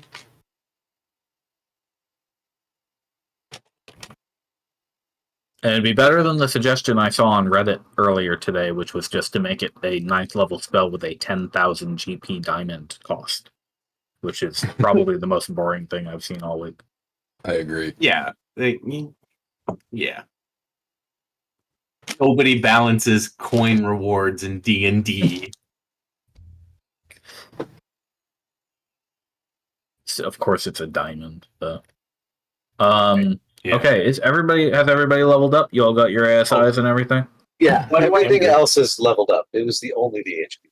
Cool. What do I have? Where do I have to look to see what I have to do? Okay. You need to look at the cleric page. On the cleric level up table, I will screenshot one for you right now. All right. I was like, wait a minute. I have to look in a book. You do, in fact.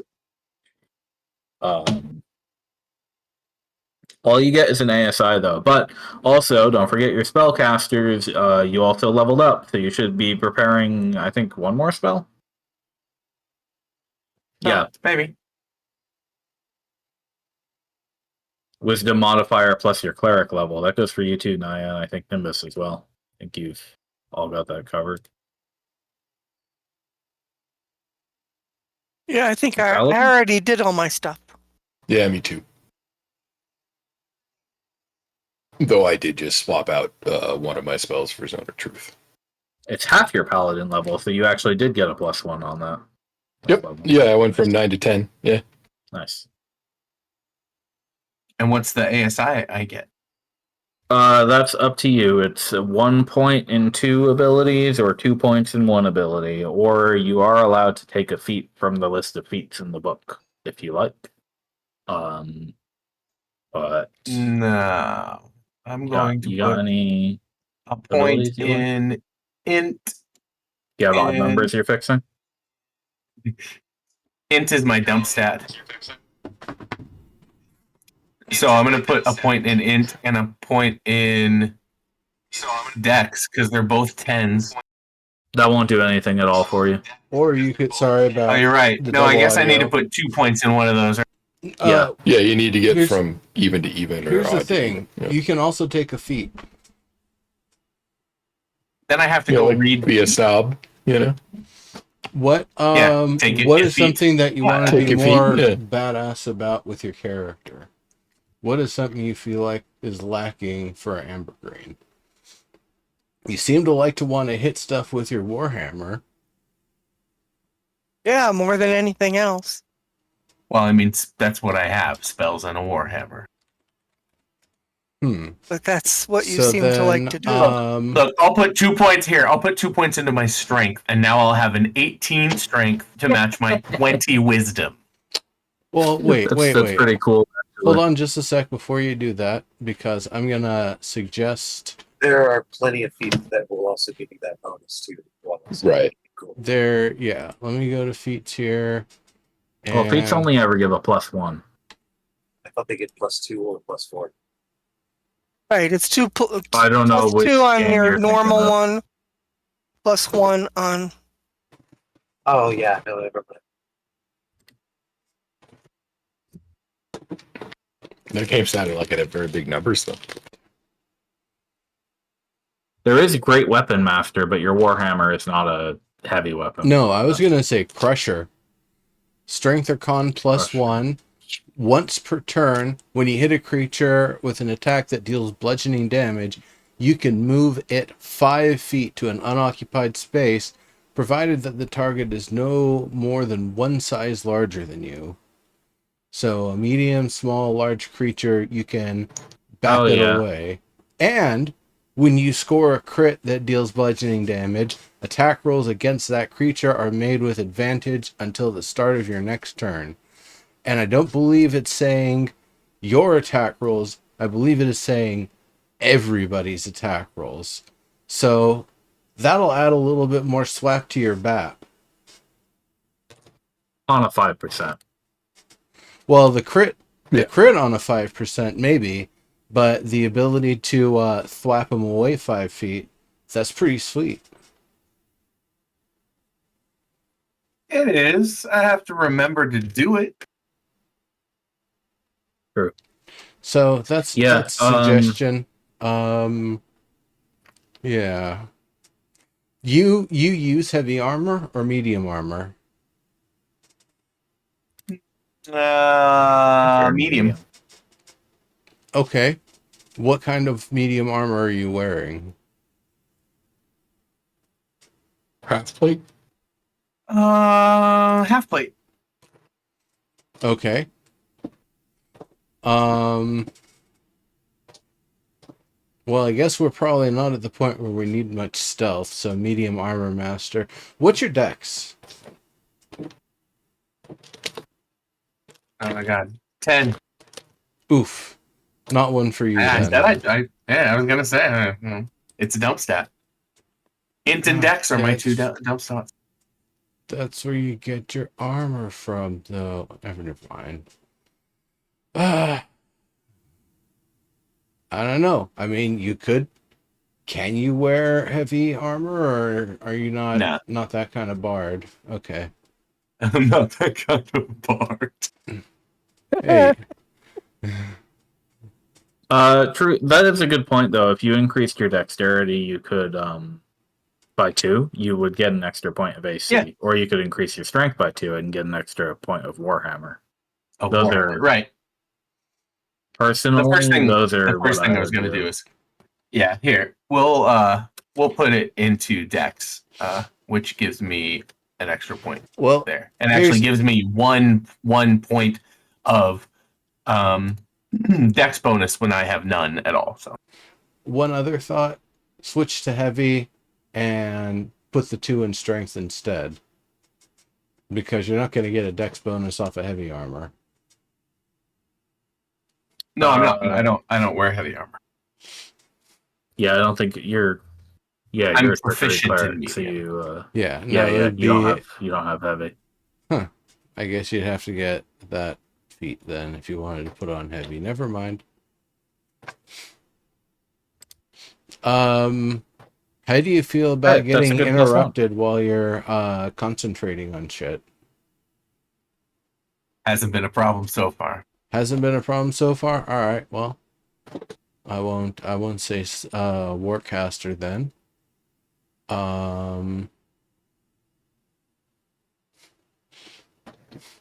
You have, what are your main resists? What are the 2 you're proficient in? I don't know. You mean saving throws, wisdom and charisma? Yeah. Oh, yeah, those would be wisdom and charisma. Wisdom and charisma. Okay. My wisdom's 20. That's a lot of wisdom. Yeah, that was very. Damn right, I'm a wise motherfucker. Yeah. Me too. Wise guy, eh? Yeah, I mean, exactly. But Nye has no charisma whatsoever, so y'all can just fuck off. What's that? What did you boost? It's the scales. Oh, you took the feet. It's Didn't the scales. There you go. Yeah. For you me? took tough, Naya? Oh. Well, what? Oh yeah. She got a giant HP boost from tough. It's you took great. tough. Oh yeah, I did. Yeah, she took tough. I took Constitution. I needed the HP bonus, Um, definitely. Constitution proficiency, and then through the attribute point upstream over to strength.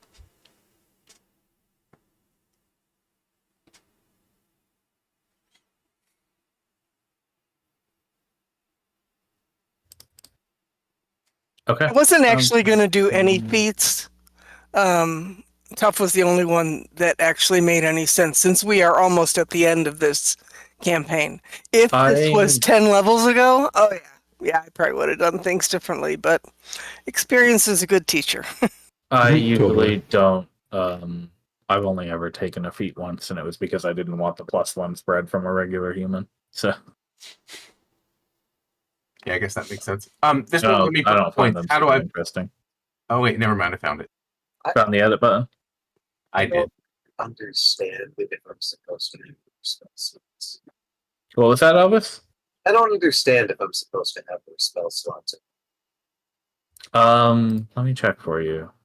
Well, you I didn't might be. level up Rogue, right? No, I didn't. But I am reading this whole multi-class spellcaster table Oh, thing, there is a and I'm multi-class. wondering if I'm just overthinking it, and this is because it says here it's just the very beginning that makes me confused. It's Okay. you determine Okay, your let's see. available spell slots by adding together all of your levels in bard, cleric, druid, sorcerer, wizard classes. So my levels in Half of your arcane and half of your levels rounded down. and a third of your fighter or rogue levels rounded down if you have the Eldritch Knight or the Arcane Trickster feature. Yeah, and I yeah. Okay. So it is you don't have Eldritch Knight, therefore you only use your rogue levels, one That's third what of them rounded down. Okay, that's what I So you're what level rogue? 5th? fifth. Yeah. So you should still only have two first level spell slots, right?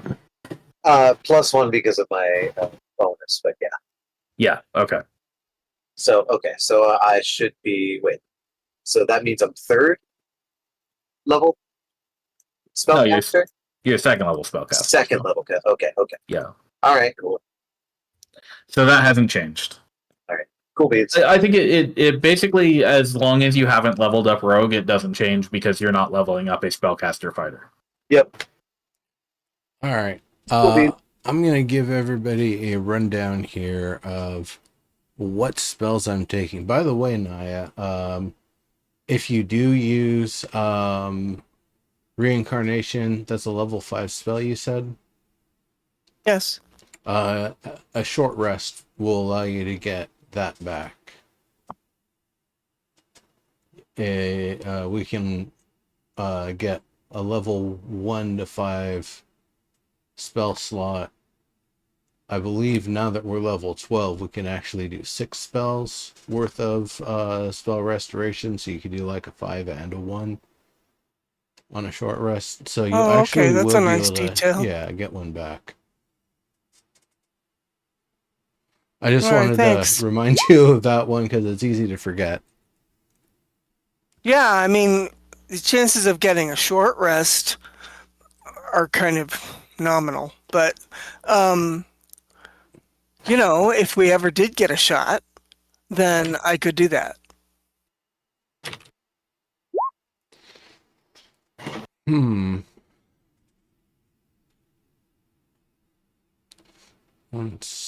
Well, I mean, that is something that I could potentially facilitate.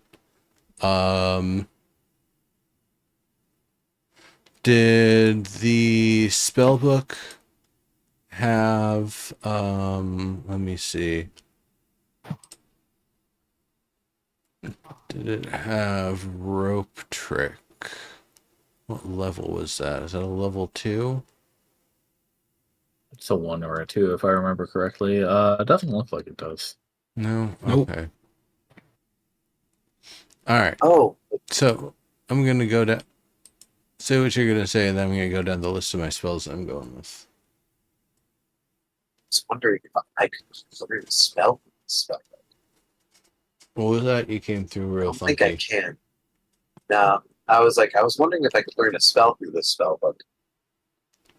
No, that's wizard only shit. Yeah. Okay. All right. So for my cantrips, frostbite as always, shape water as always. I got a free levitate, mold earth. I'm thinking I could swap out because I don't know if there's going to be any dirt for me to move. Obsidian animals. You know what I mean? Yeah, I did swap out one of mine that I've never used for shillelagh. Okay. So I'm gonna swap out mold earth and get back to that. Firebolt, because it's just powerful on good distance. Booming blade was surprisingly useful, so I'm gonna keep that one in rotation. On level 1s, I'm taking just Thunderwave and Featherfall. Everything else I need, I have plenty of scrolls of still. Level 2, taking Shatter, because it's good against things made of inorganic materials such as stone, crystal, and metal. Have disadvantage on the saving throw against it, so it's good for the things we've been fighting. Obviously, Dragon's Breath for Badath. Binding Ice, it's not super powerful, but if I just cast it as a level 2, it can proc the effect that on a failed save, they're kind of stuck in place for a minute until they wriggle themselves free. And because it's evocation, I can blast that through a group of us if we're already in the midst of battle and nobody will get hurt. I might have to upcast it if there's a bunch of us in the cone, but that's fine. For the level 3s, take the Fireball. Counterspell. Now the counterspell is apparently getting to be useful. Fly. Obsidian animals. Dispel magic. And for the first time in my lineup, life transference. Oh damn. That one. Wow. That one is a badass spell because I might take 48 damage that I can't avoid, but whoever I'm healing gets doubled. And it has the giant range of 30, so I don't have to be right next to somebody and do it as touch. Yeah, that's cool. And to be perfectly honest, that is a cool. 106 HP, I think blasting somebody who's on the front lines with a mega heal once or twice is probably not a bad idea because it's only going to take, however much, one half then doubled essentially. 8d8 halved to heal me or whatever. Or I guess just 88, whatever. Anyway, no, it's going to be good. Somebody will probably need to be able to heal me though. So somebody plan to bring a big heal. Then after that, for level 4 spells, just polymorph right now. Level 5 spells, teleportation circle, it's always good to have at the ready. Wall of Force. It's a very powerful spell for keeping something really powerful contained, but being able to do it in such a way that we can kind of attack through the cracks at them much easier than they can try to do it back at us. It's very, very powerful. You can only destroy it with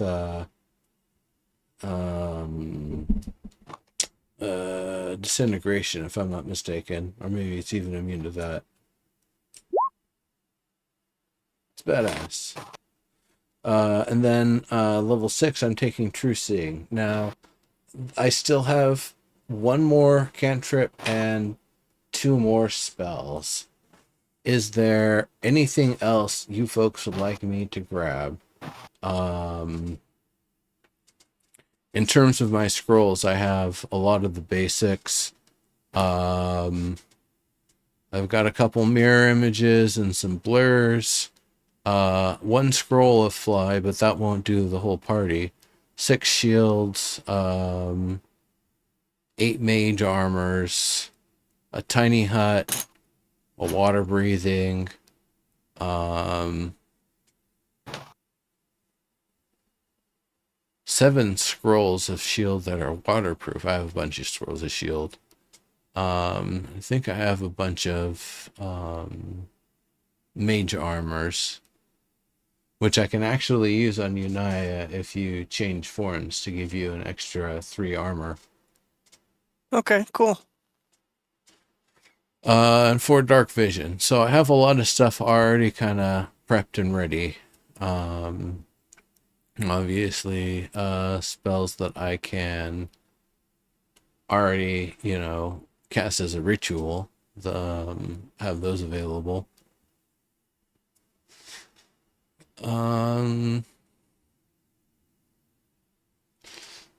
So I could take some other things. I've been thinking of taking a conjure creature spell of sorts.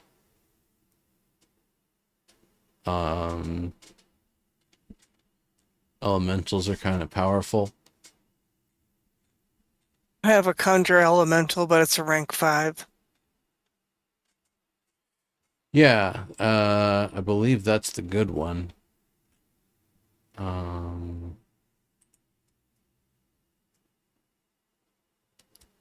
There's a lot of other spells. I believe the book has disintegrate. I can't remember if that's a 5 or a 6.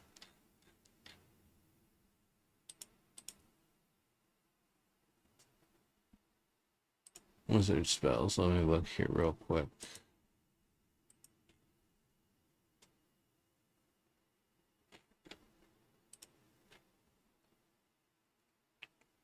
Disintegrate is a 6, so I'd only have one of those.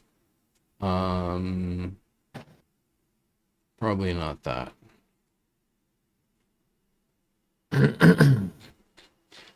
Is there a certain damage type or a certain kind of utility that you folks think I should be able to provide?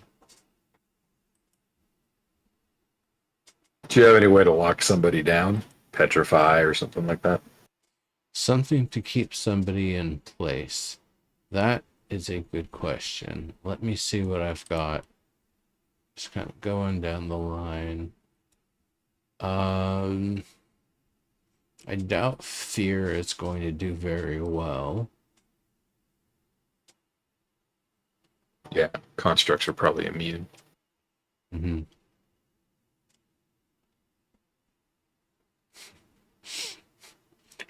Grease is comical, but I don't think it's actually going to do very much for us.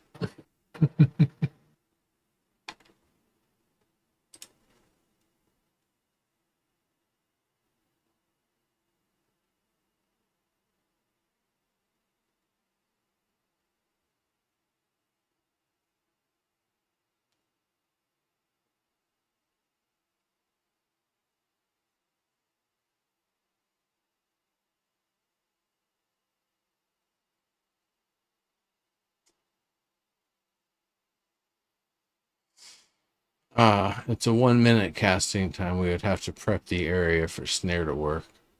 So that's not an option. Right. Next list.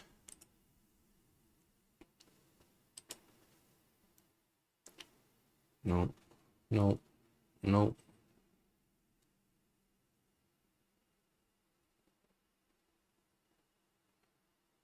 Blindness, deafness probably won't work on them either. I don't think that's going to work on anything we're going to fight anytime soon. Are you expecting the guards we've already defeated to have respawned, or do you think they're gone? It won't matter. We're not going back to that area. We're going right to the throne room. True. Okay. But if we did, I would expect them to be back, given Yeah. that we saw them regenerate. Okay. Although we did bust a bunch of crystals, so I don't know how many of those they have in reserve. Fair cop. Enlarge reduce, I don't think does enough. They just kind of piss them off. You have the tiny version attacking you, which might still be large. Right.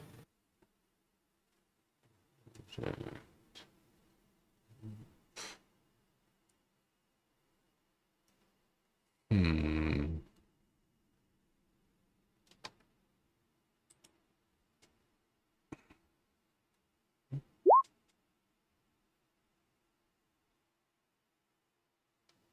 Well, it's a con saving throw, but I could try just casting levitation as a spell. Unless they have wings or some way to scrape their way along, they're gonna run out of momentum pretty quickly. Yeah, that's true. I It think. was just a random thought. I don't know how useful a lockdown would actually be. No, But I like the logic on that. What the hell? Maximilian's Earthen Grasp. Surely that's gonna stop someone. 5 foot square, handmade of compact soil. That'll just be very obvious on the dirtless ground. Strength saving throw, bludgeoning damage, and restrain for the spell's duration. Every turn 2d6 damage. Until the strength check against my spell save DC. I mean, that's cool. I mean, it's going to be very obvious. right. So Yeah, it's your call, man. well, I have like I said, two spell slots to fill. Oh yeah, here is the one. Yeah, level 2 rope trick. Ah, nice.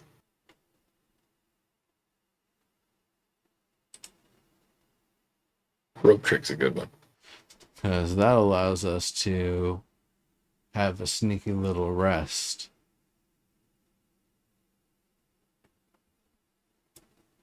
Yeah. Maybe I'll take rope trick. Let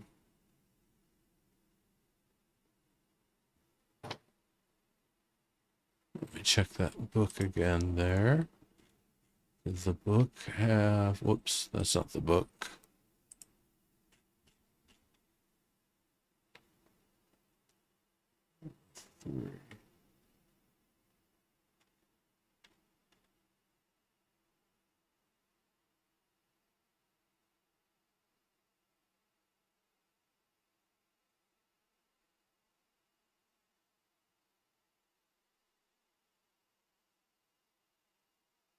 Of course it doesn't have life transfer, and 2 wouldn't heal anybody. Okay.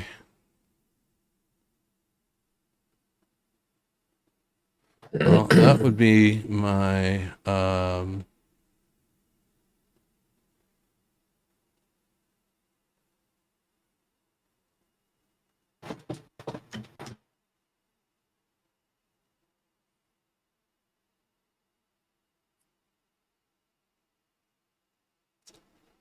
that would be my 2 new spells this level, which I think is a good idea to take.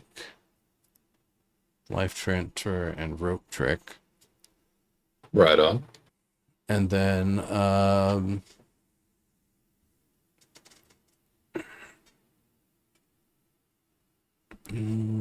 I do kind of like the idea of probably the level 3 summon elemental.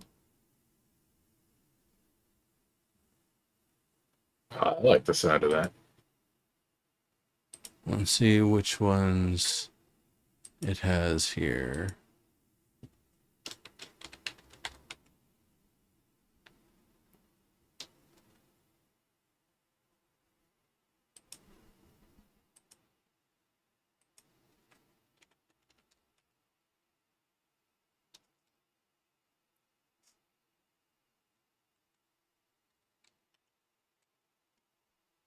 It does not have summon elemental. Okay. Sir, do you have it? If it's not in the compendium, it's not going to be in there. Let me Shitballs. see. Okay. Where is summon elemental from?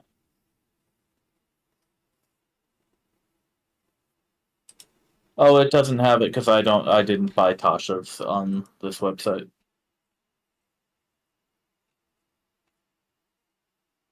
Makes sense.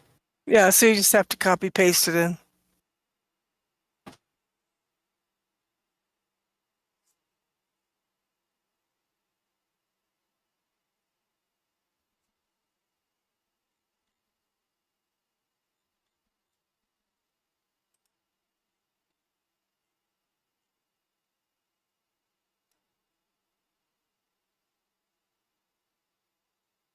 Hmm.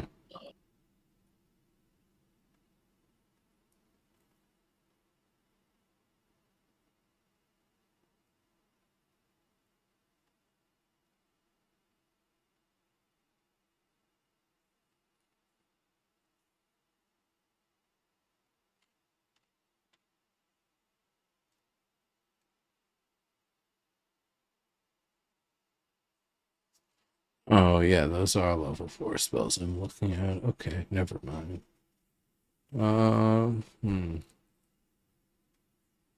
Maybe not that one.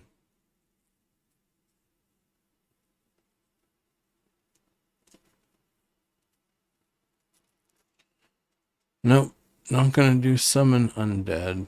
Nope, there's no summon spells or conjure spells that I think I might want to use.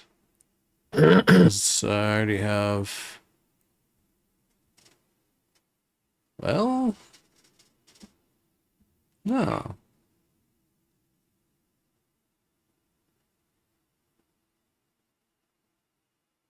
Well, I think summon elementals is just right. Okay.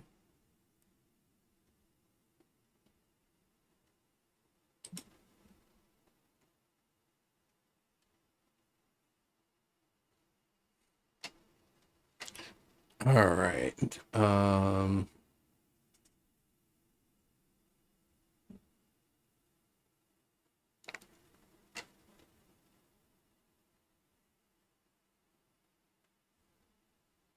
And does it have?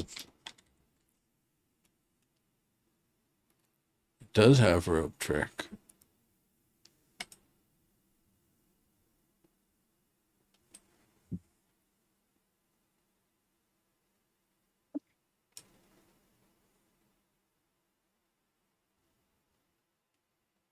It appears to be the original version too. Fantastic.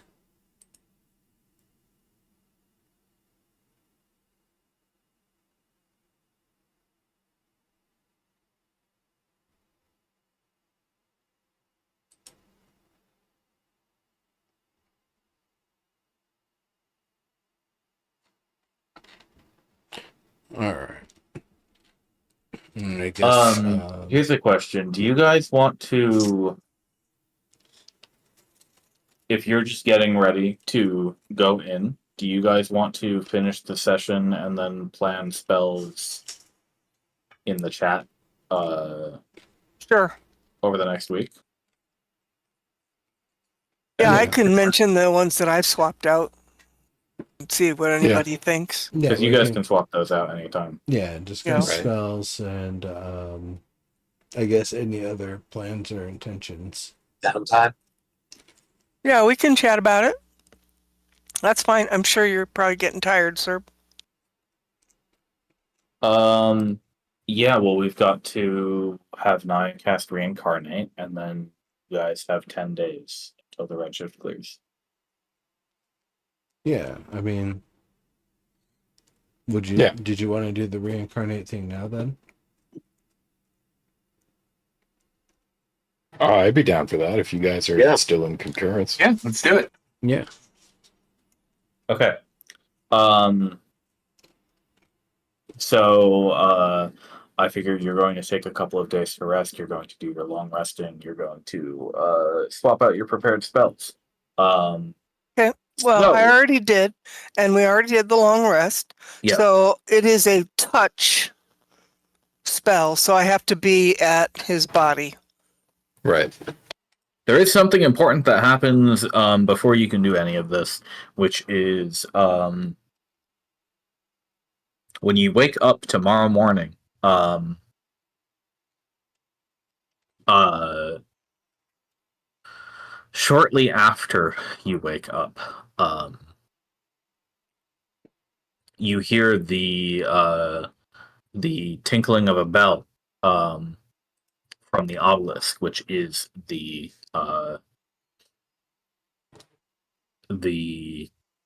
non-emergency alarm that your crew has set up when somebody needs to get somebody's attention urgently from keep to keep.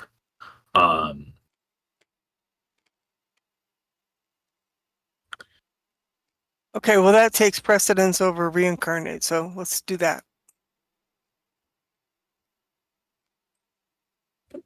Captain Van, who is at the keep directly under the tower, at the edge of the pit, is on the line.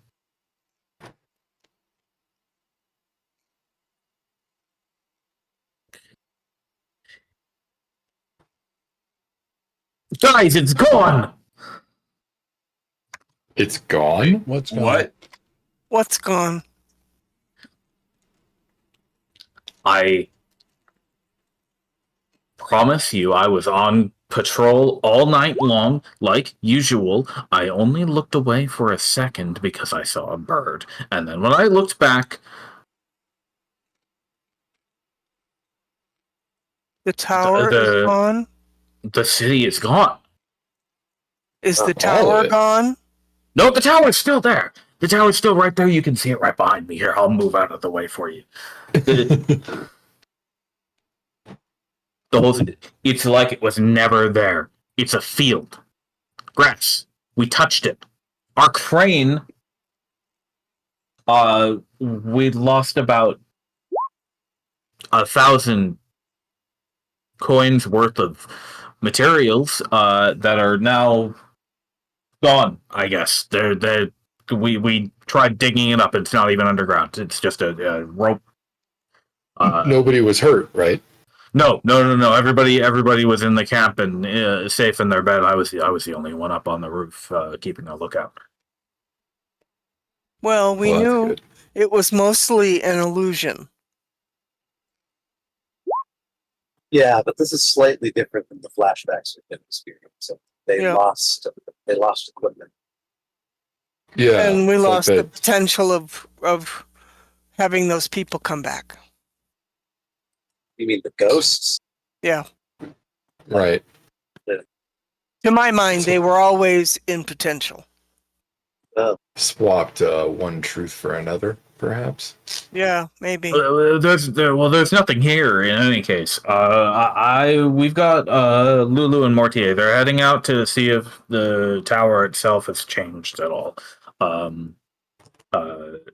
And Does it look different from here? no, I mean aside from that dust is all gone. No, that was just And a question for you. oh, you mean does the tower look different from where you're standing? Yeah. No. I'll relay that. He says, well, yeah. Aside from all the dust being gone, I guess it got buried, and the pit that was here, and the city that was in the pit, it looks exactly the same. There's a tall white tower on a little hill. So there's no city down below anymore. It's all been flattened, filled in. There's no below anymore. Right. All right. You Yeah, I know, wonder what precipitated that decision. If I had a guess, Uh-huh. it was us enforcing our truth. How? I'm not ruling that out, to be clear. I'm just asking you if you have an idea, if you have a theory. Well, I don't know anything in particular, but our mere presence here seems to be offensive to the Redshift and more than just a territorial plan. So I was looking over Damir's notes on the Redshift, and uh, very particularly, he said that the Redshift doesn't even have to like be in effect. It's all here. There's no part of this land it hasn't been touched. Right. So, especially given it seems to be our strength of character that affects the reality of the Redshift. Us just being here, enforcing what we want to do here, seems to change the land as well. So I wonder if our small victories over the Redshift's attempts to fuck us have made it weaker just as a consequence. Interesting. That's possible. I did figure that the fact that we went into the tower and we navigated all the way to the throne room had an impact and had something to do with why things changed. Well, and maybe severing those cables. Yeah.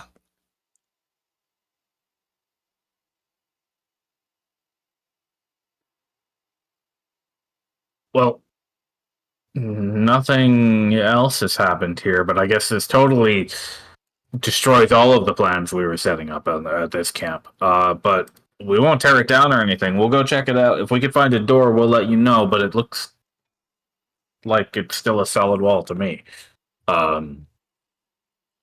Hey, Van. Yes, sir.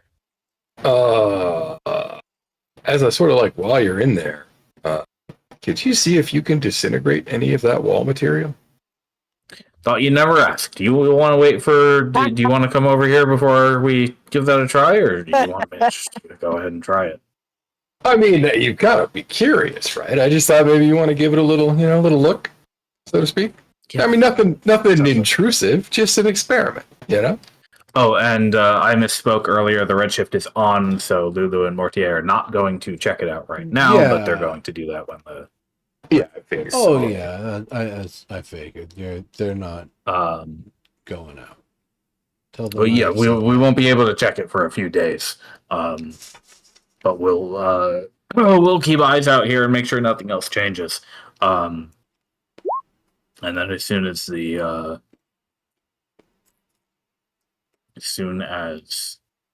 Redshift clears, we'll go right up there and check it out for you. Good luck and be careful, man. We're only about a half hour's hike away from the tower itself out here. Much easier hike now than it used to be, for that matter. Half hours Yeah. float.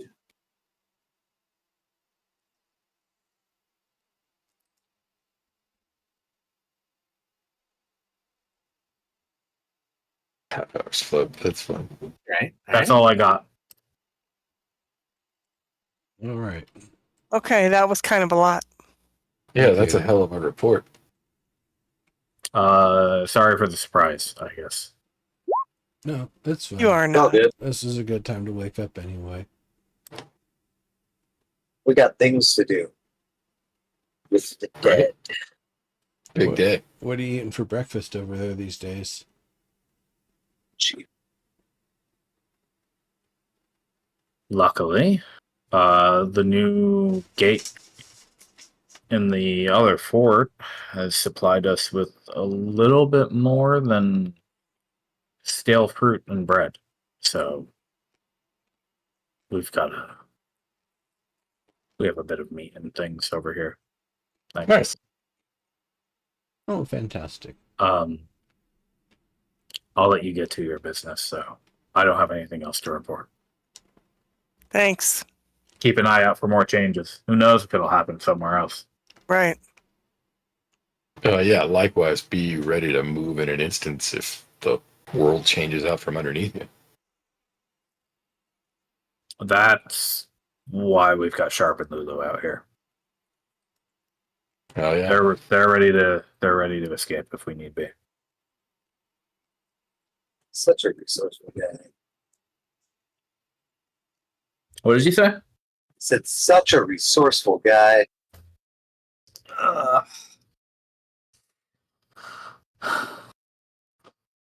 And that was Pretty all Van sure had to tell you. Sure. All right. All right. Also, I had a question that I wanted to ask of Arissa. Sure, we could do that. I don't exactly know the best way to broach the subject, but you love Vess, right? She says, I've been called a patriot once or twice, and yeah, You'd like to see some semblance of restoration, right?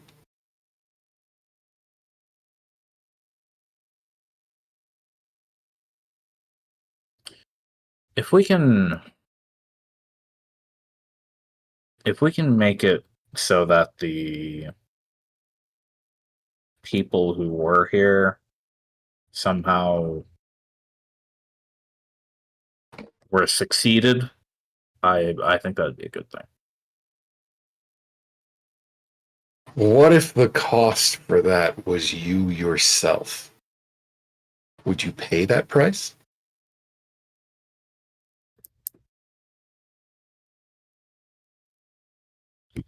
My friend, I was an old lady 1,000 years ago. If I have to give up my extra 1,000 years to fix what's happened, I'm just paying back the loan. All right. Well, now here's the hard question. Would you be willing to pay somebody else if that was the price? How do you mean? Let's say you were in the position where you could decide whether or not Vest succeeds, but the cost was somebody else's life. My life, or Alvis Tower's life. Would you pay that cost? I think we'll have to leave it at that. Would depend very much on who we're talking about. And How about the secretary?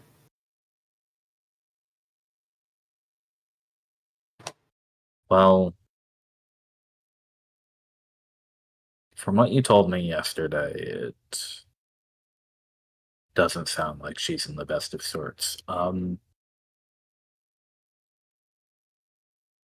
She and I were friends of a fashion. I was friends with a proxy, but that's more or less the same thing.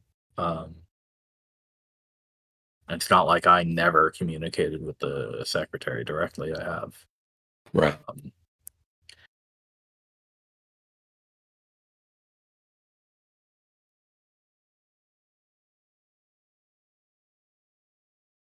It occurs to me that each of us is going to end up having to make choices like this, I think, before we're done. I just wanted to know where you stand, especially if I found myself in a position to have to make that choice for you. I'm not happy about it, but you've done this already for me, and I think if she's out of control and needs somebody to put her down, I don't think the version of her that was in control wouldn't want her friend to do it.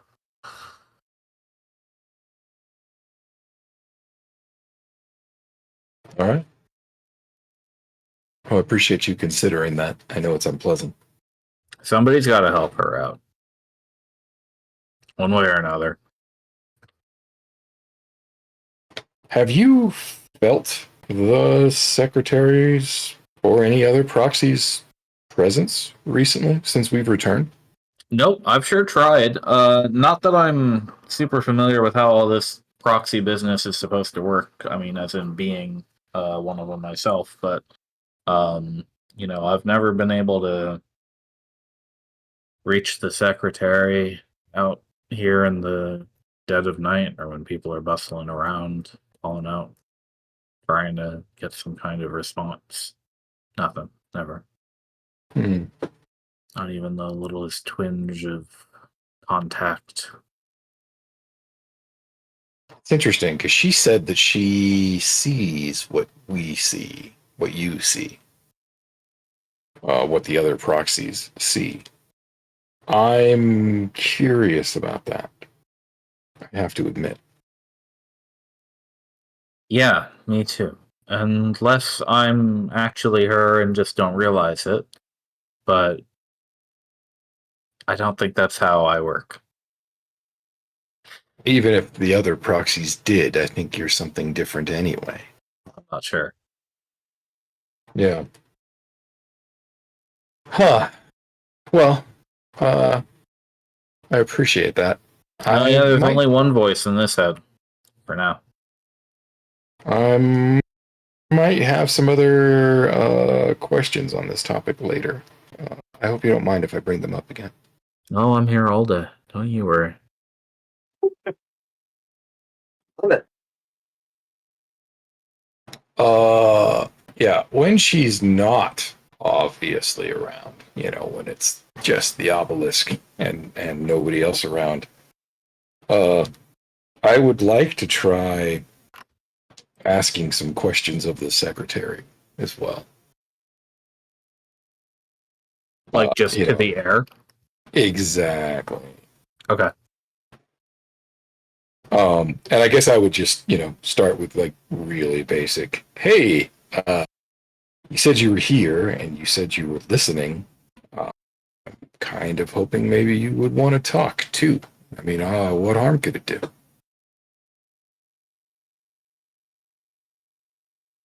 No matter what you say, you don't hear anything back. Okay. Sorry and for that desecrating your king. fair cow. Yeah, all right. In that case, I'll just start speculating wildly aloud, as if asking questions of the secretary whether she will answer it or not. Basically, incessantly for as long as I'm awake during the night while everybody else is not. How's the Redshift work? What's the status of the princess? Aren't you bored not talking to anybody? You know what I mean? Like just continuously, as if I have a CB connection to somebody and I know they're listening, even if they're not talking. Yeah. We could bounce back and forth. So, Just saying weird random shit. What? Fine. Breaks in like 3 a.m, right? Just starts just going in your head. You really want to know? Yep. Nobody gives a fuck about the soup you had last night. Jesus Christ. Stop. Don't you sleep? No. Technically, biologically. No. No, but you don't hear anything. But you besides the sound of your own voice. That's cool. I'm gonna do that every night. During this rest period. Basically, the idea is the moment I get a response, I'm going to slap down a zone of truth and start having a hopefully real conversation. If that ever happens. That moment never comes. Alas. But you make the attempt. For sure. All right then. Let's do this Holtzman thing. Oh yeah. Let me put myself where I probably need to be.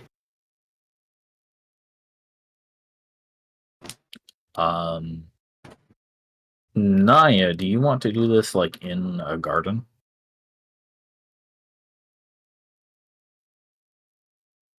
I think the only thing that I want to do is not be near the old shifted tree. Or, yeah, that. Are you sure? Well, I It's a get. purified tree now. It's blessed. Yeah. Also, if we need to put the Redshift in the worker somewhere, that feels like the best place. You know what I mean? Oh, okay. Let's do it. Is there a place that's like near the water's edge of the lake? At this point, there's a couple of That's there's a couple of near short, the tree then, so that it accommodates all short, mushy those. areas. Okay, we'll just pick one. Okay, we're there. All right. So while some of that was being determined, I have been preparing. It took an hour to prepare the spell. Okay. I will post this in chat. There you go. Great. So as a reminder, I wrote up a little document that clarifies with the species we actually have in the game instead of just the player's handbook species. Okay. Right. Let me go give you the.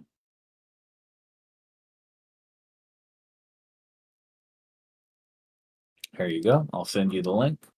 Okay. And then I've sent you this before, but there it is.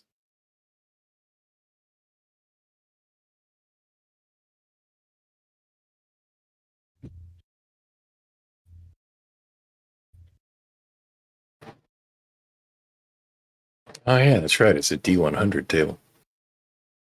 I like D100 tables. Me too.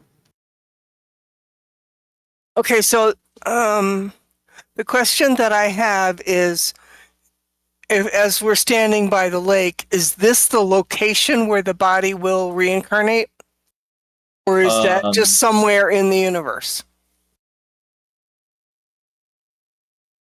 Because if it's somewhere in the universe, I guess it appropriate technically to the doesn't race. say, but yeah, it'll the body will appear adjacent to you.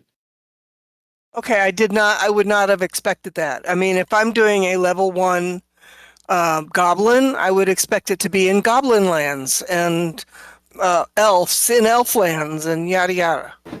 So No, the magic makes the new body.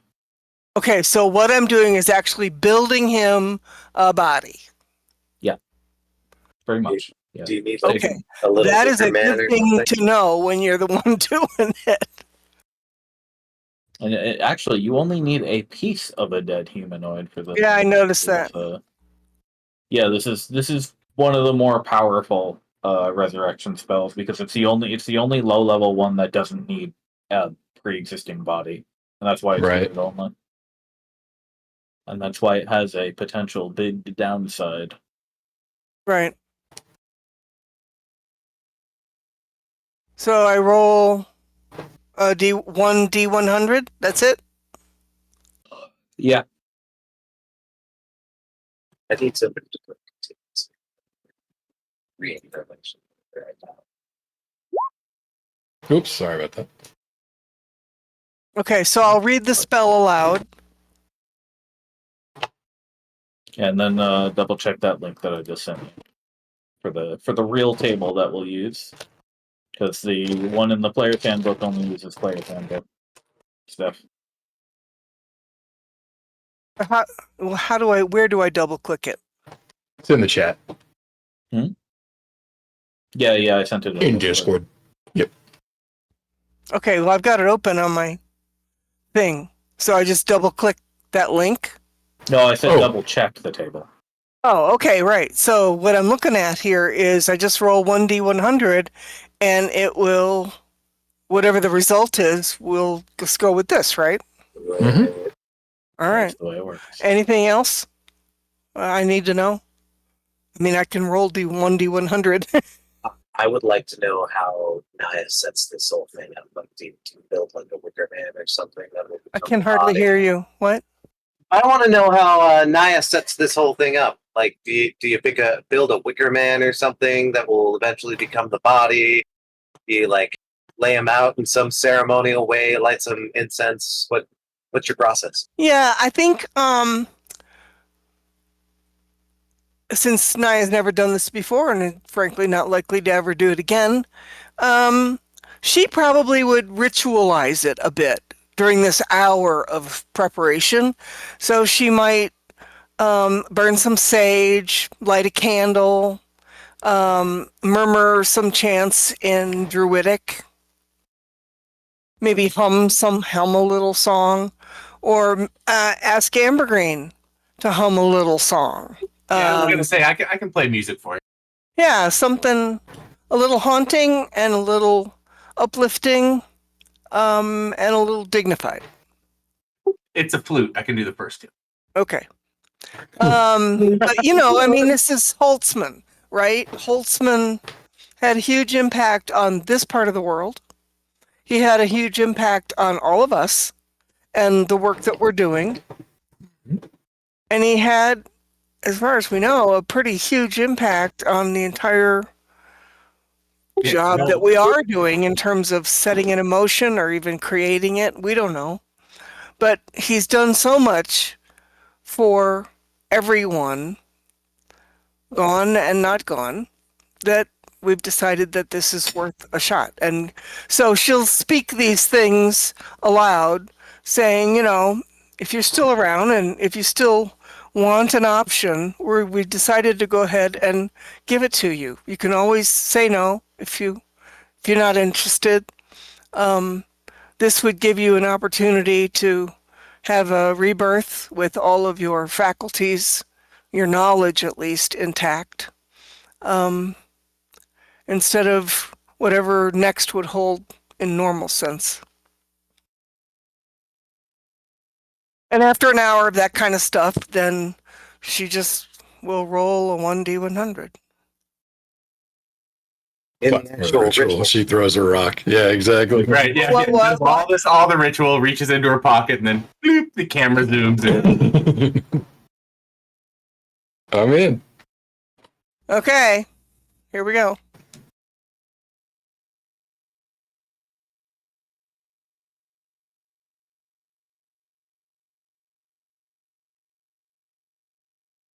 Oh, goodness. Oh, a dwarf. He's a dwarf. Cool. So now you got to roll 1d10 for the flavor of dwarf. Okay. Strike the earth, Holtzman. Strike the earth.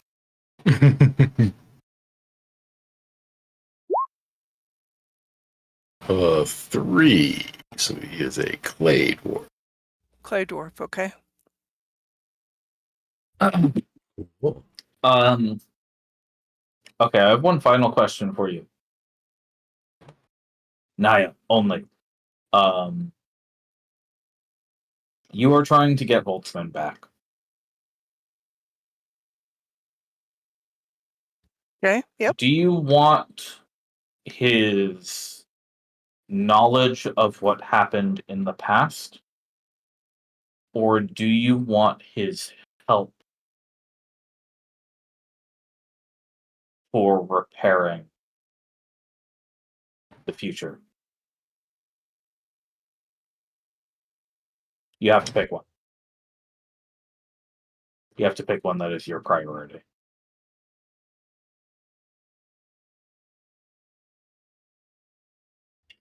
I guess I have a question in return.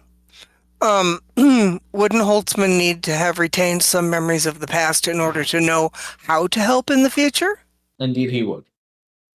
So is I'm that asking kind of what like, you. I know, but I'm is that asking kind what of like you, cherry picked depending on how I answer? I'm asking what you want. What you want from him. I want him to help rebuild the future.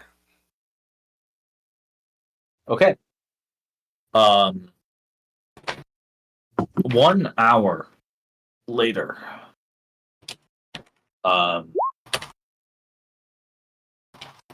The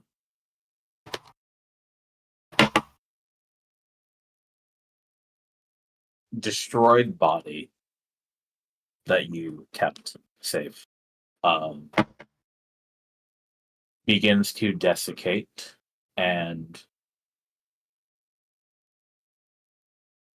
underneath it, from the earth, as the old body falls away, the new one is pushed out from below.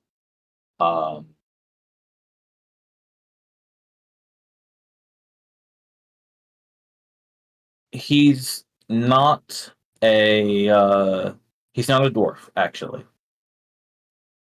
Oh, okay. Um, but he does jolt up in what is surprise, shock, uh, possibly terror. You sense out of him. He's 12. He's 12. Oh no. Well, I expected that. He's got to have a life. Puberty. Yeah, the spell normally brings them back mature. It does. Okay. I thought that was like a 75% chance. So there's always the random. Gotcha. No, he's a 12-year-old boy. Okay. But you said he's not a dwarf? He's not a dwarf. He's a human. He looks just like himself, in fact. Nice. And do we give him a name or does he have a name? I mean, he has a name, right? He did, but now he's somebody new. Does he have his own name? It'll be his old name. Ah! Ah! Holtzman. Holtzman, Holtzman. Hey, It's all right, buddy. relax. Relax, Frank. welcome back to the land of the living. Welcome back. I remember you. And I remember you. We remember you. Yeah. Relax. We're here. You're going to have a lot of questions. That's putting it mildly. Yeah, right. I also have a lot of questions. But we'll help you out first.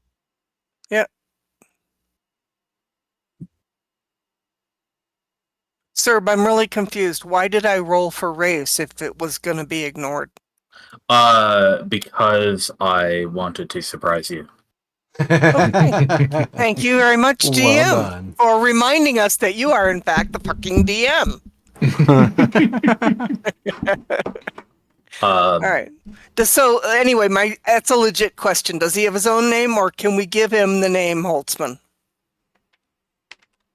It's a reincarnation. I remember all of you from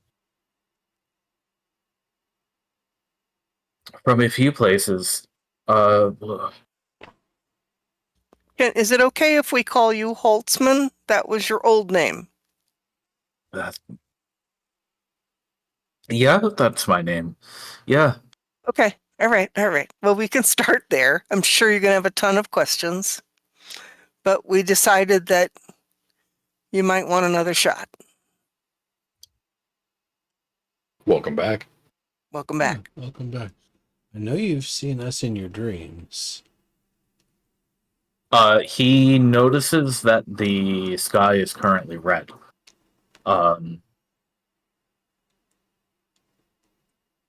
And he says, "Wait! We need to go." No. we're safe here. Yeah, don't go Yep, anywhere. it's okay. We've got We magic to are- protect us here. We are Well- safe here. More dangerous to try to go somewhere. We're But the cloud. yes, there's technology that exists to resist it. And that allows us to, and has allowed us to continue making progress in this otherwise dangerous and twisted land. It has been a very harrowing adventure, but we've been able to make it to the tower. The royal family's more or less dead.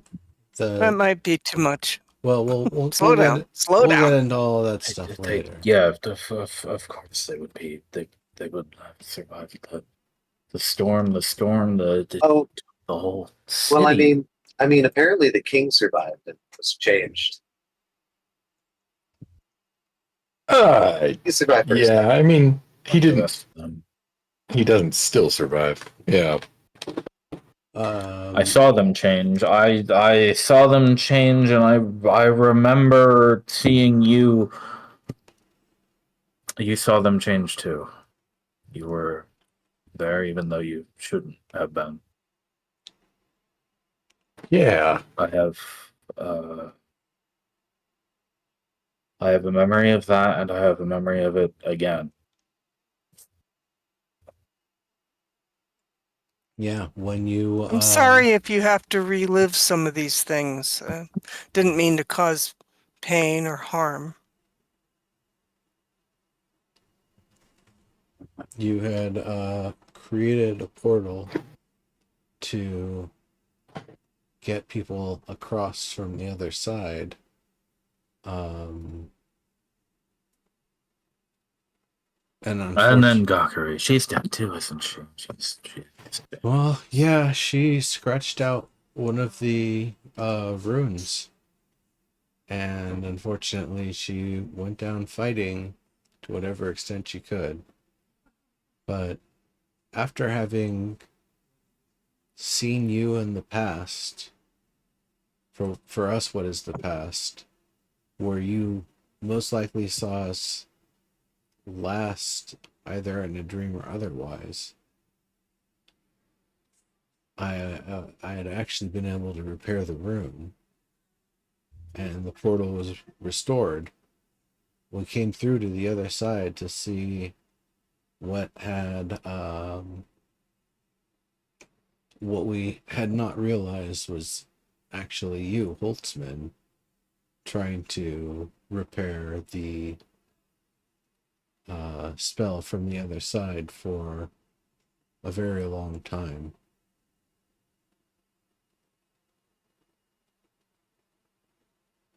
And when you saw us, when you realized it was us, when we delivered a little bit of the news of what's going on in the world, your former had become fragile body kind of had a heart attack.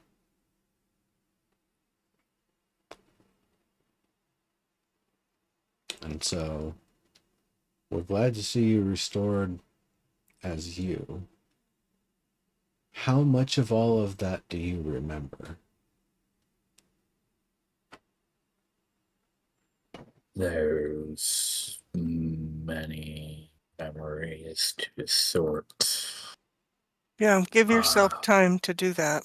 Yeah. no Brigadier problem. says, let's get him a blanket, some clothes, food. Yeah. Get him, Yes. Yeah. get him Place out of to the park. rest. Get him in bed. Yeah. Um, I should introduce you to my business partner and your great, and he says that for a couple of greats. Grandson. son, I never had any children. How's it? Grandnephew, niece. Grandnephew? Niece? He's related to you. I had a brother. Ah, well, there you go. It's your great, and he does it again. Nephew.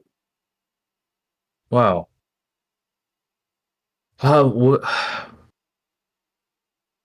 Then centuries. Yeah. Up at 7 counts on his finger, 10 you of know, them. again. Yeah. No, 10 whole. I thought I made it clear with the amount of greats.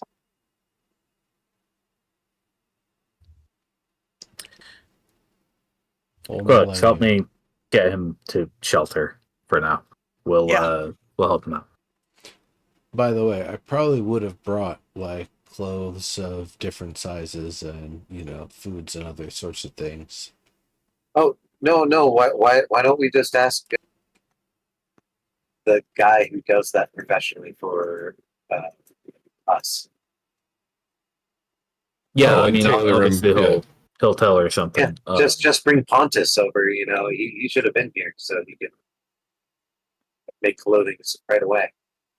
Um. Well, he's good, but I don't think he's that fast. Yeah, no, I just But have brought some of what's laying around. I mean, this isn't my first reincarnation. Not me being Get, reincarnated, but attending one. giving him a couple of days to recover. Right.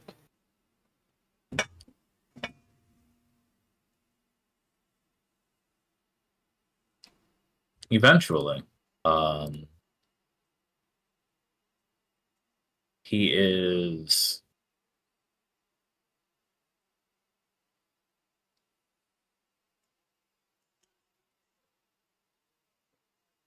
Where can I put him?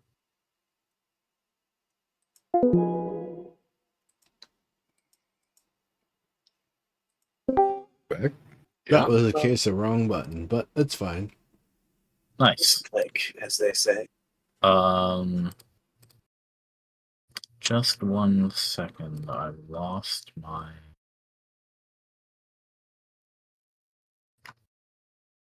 People?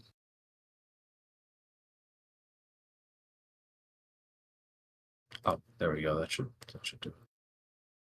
Yes, okay.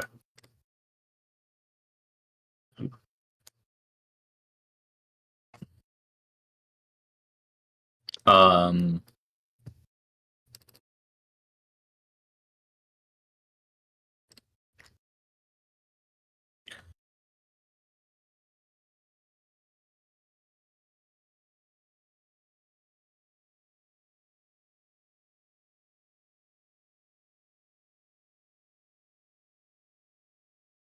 a young boy of 56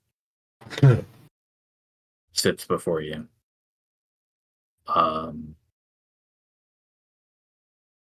Dressed and fed and rested.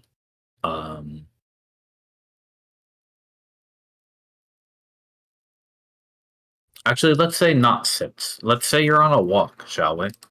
Okay. Okay. Around the city.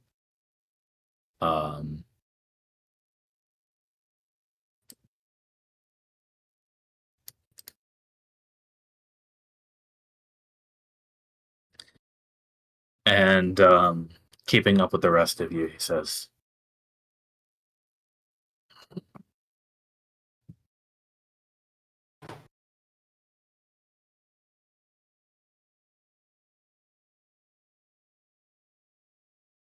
"What do you want me to do?"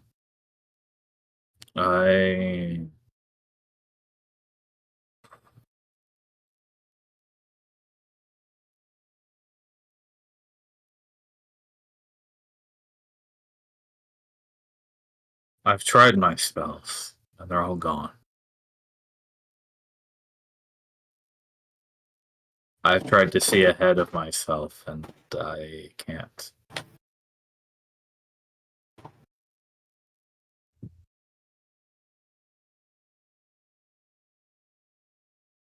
Does that bother you?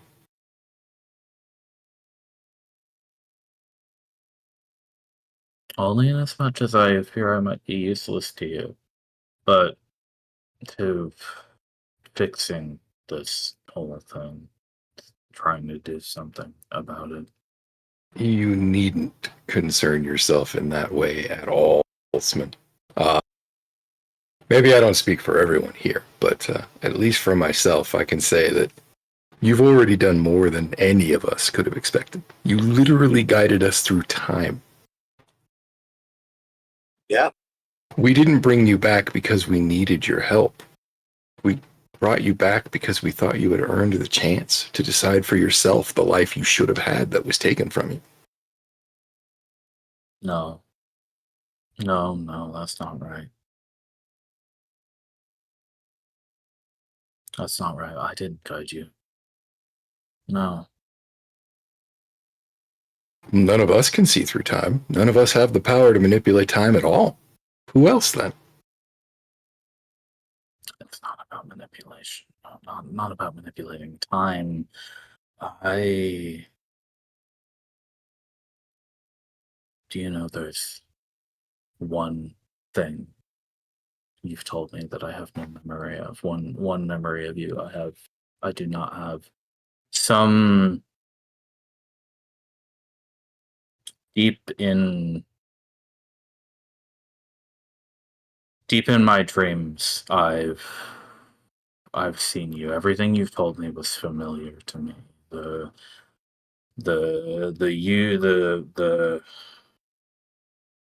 place I was and the place where you were separately at twice and at once. I see them both. But there's one you don't? I have no memory of Ferris's death.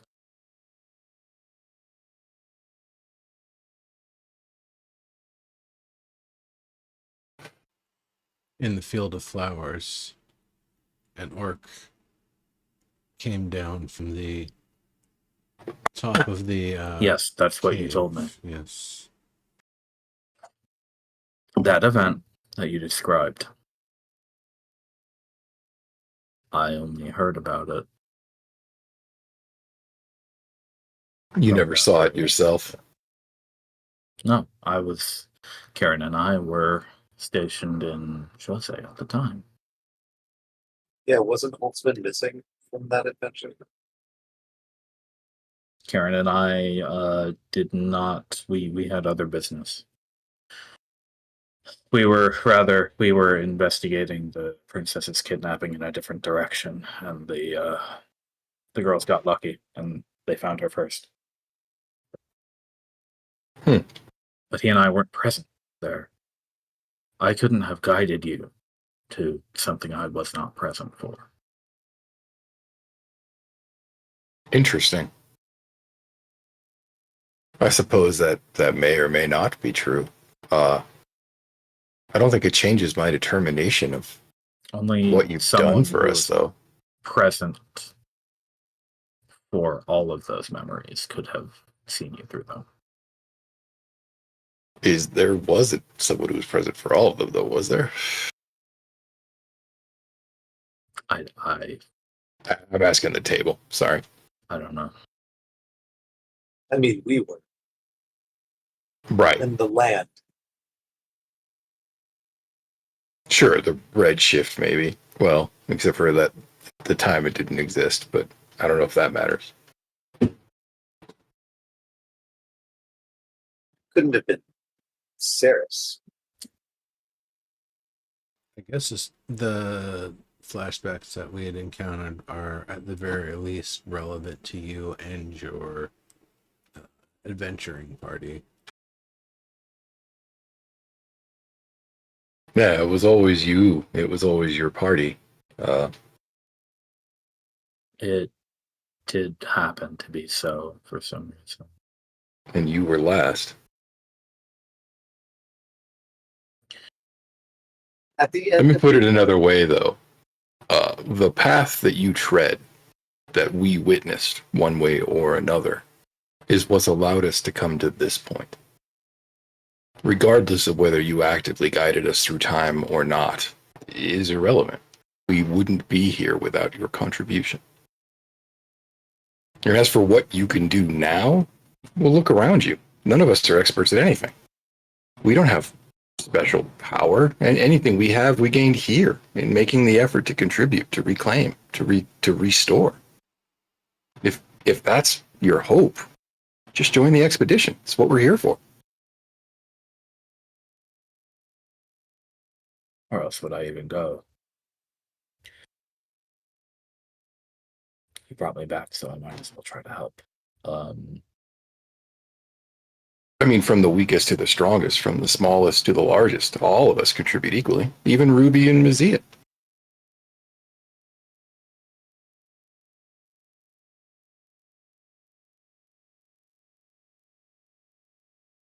My point is simply don't belittle yourself simply because you feel powerless. That's not how it works. Everything that you do here, everything that you can contribute to us here is simply just being a member of our culture, of our group. You've done plenty already. We can't ask for more. He stands up a little bit straighter and says, Miss Demira told me about the situation with Aelita.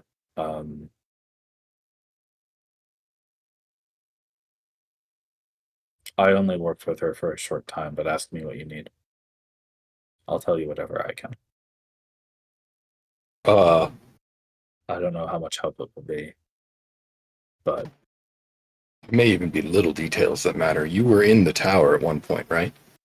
I worked there for about 15 weeks or so.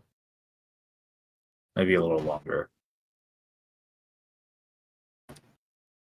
Where in the tower did you do that work? After we recovered the locust and brought it back to Vess,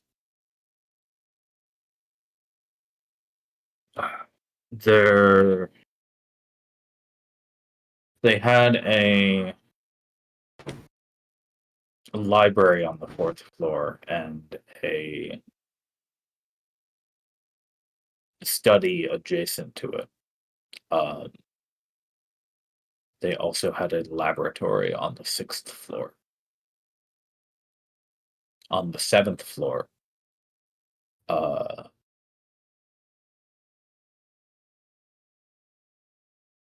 we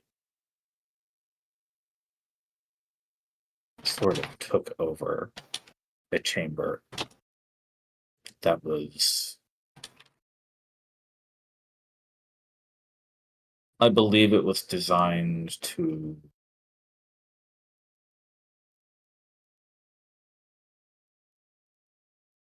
study something, not what we used it for, but it might have been something related to medical science, as the similar tools were already present. But we built a great device around the locus so that we could use it the way I had studied, to pull threads from other worlds.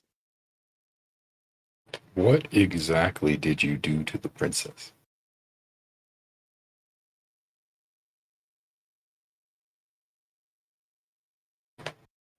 You could call it a surgery if you like, but it's really nothing so gruesome. By placing the locus inside the machine and building the machine in such a way that it could be focused through it,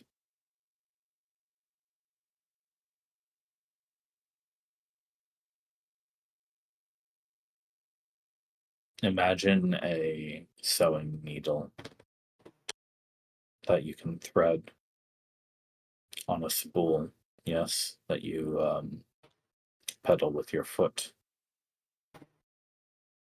Take that thread from your target and stitch it into the child.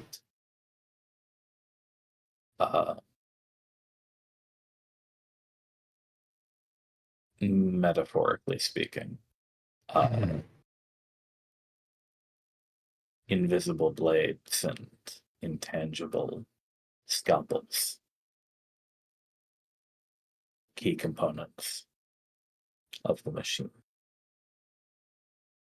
She took a nap and woke up different.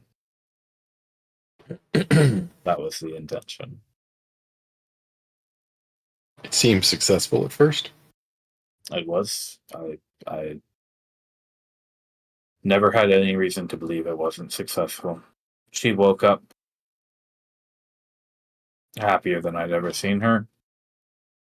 She got off the table of her own volition. She walked around. I think I even saw her hop. And then after she went back to her room to get her bed rest, I never saw her.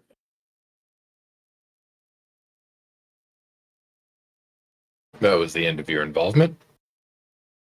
No, it wasn't supposed to be. I was meant to monitor her health for some time alongside Alita, but the day following the procedure was when the storm began. I had an apartment outside of the tower, about just 2 or 3 blocks away. And I look to the sounds of the chaos in the streets as the people were transfigured and dragging each other back into the miasma as though they were trying to bolster their numbers. And that is when Yakari and I fled. I think we've picked up the thread of the story from there. Sorry, Holtzman. I really am. I just don't get it. I don't get what went wrong. There was... I had a theory. Well, I've got plenty of time to listen, so let me hear.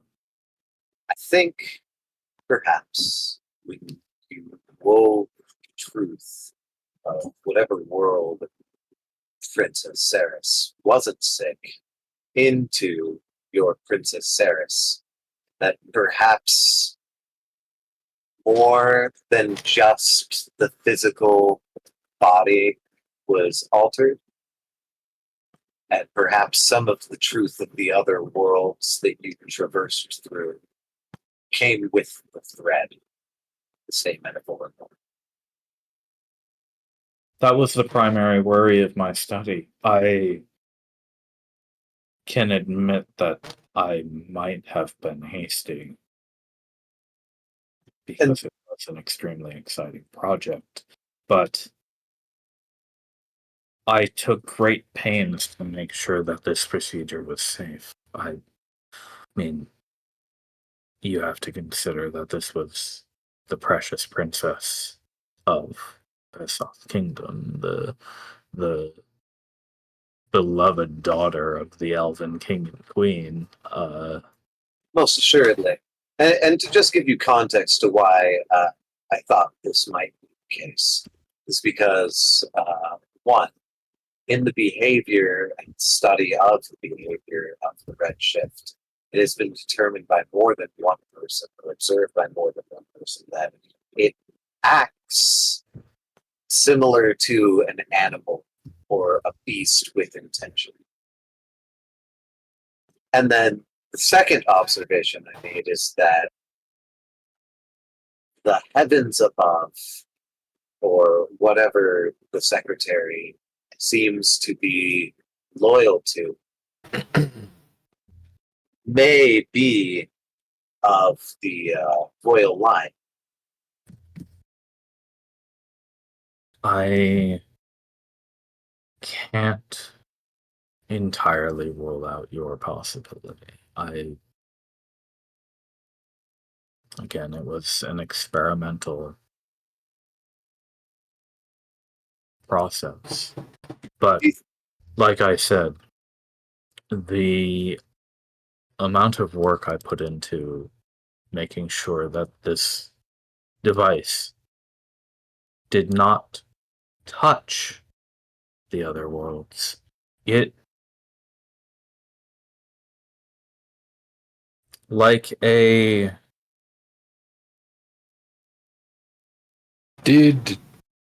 scribe receiving dictation, there should be no influence of the dictator in the text other than the literal word.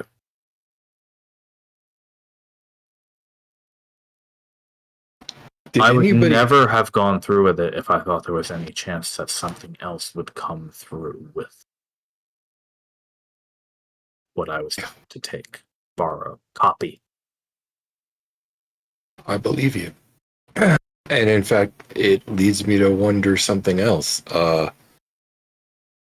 You were never contacted again, and the next day things went wrong. Is it possible that somebody else used the machine after the princess was fixed? Did anybody show an interest in other applications for that technology? The possibility was there. The princess being the initial test subject, if successful, would have meant we could do great things for the world. We could heal all manner of ails, and there would be no reason that this machine couldn't be used on others who needed it. I just There- wonder if someone less cautious or perhaps with different constraints or restraints than you might have pulled something through. Or perhaps not even that, but a person who might want to reverse what we were trying to do, make things normal again. I don't understand why anybody would want to do that, and anybody who did would have to go through Hylieta. Yeah, there'd be a lot of security preventing someone from even accessing. No. Unless that someone was the king or queen. I mean, I suppose, but they wouldn't know the process. Right. This just makes me wonder if Saris knew how to use. I have to ask this question. Do you feel like the location where the cloud was coming from was closer to where the experiment occurred in that machinery? Or was it closer to where the princess's quarters would have been located? I'm sorry. By the time I saw the cloud, it had already expanded too much to tell. If you're really telling the truth and this eventually dissipates a few days from now, I might be able to tell you when I see it for myself here. But truly, this would be the first time I've really seen it from the beginning properly. good.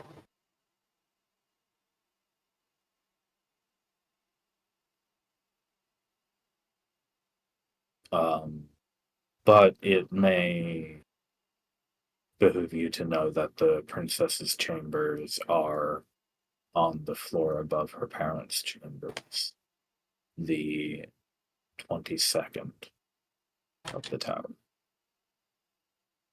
Okay. And the lab was on the 7th floor, you said? That's right. Okay. They use these little cards to get around inside the tower. Each one is inscribed with a particular sequence that allows you access to certain floors and even rooms within those floors. So, Oh yeah, no, we know about some of those.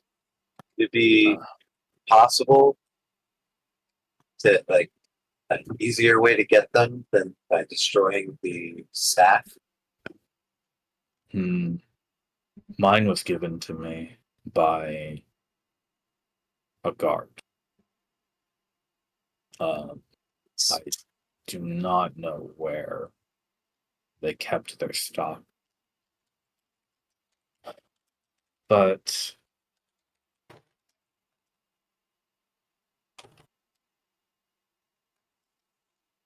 well, there must be a storeroom for them somewhere, or someplace where they're assigned their sigils. Would make sense. Yeah, if they I have would probably or look something. for a guardhouse. That would be my first place to check. The entire city's good. Well, in the tower, yeah. Yeah, in the tower. Are they given to you by like a person guard or by like one of those machines? Yes, by an actual person. The secretary can't interact with the world around her by herself, so she always needs an extra pair of hands. And in situations like that, she does need a humanoid helper to hand out key cards and that. Were So the secretary automatons common when you were in the tower? What was that? Were automatons common while you were in the tower?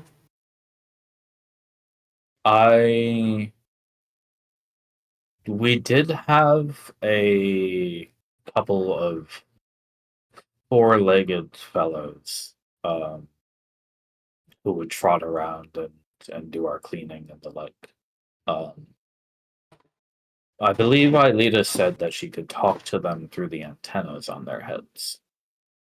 That's But also, Interesting. based on what you said, I can also assume that without a physical pair of hands, Aelita would not have been able to use the machine that you two made.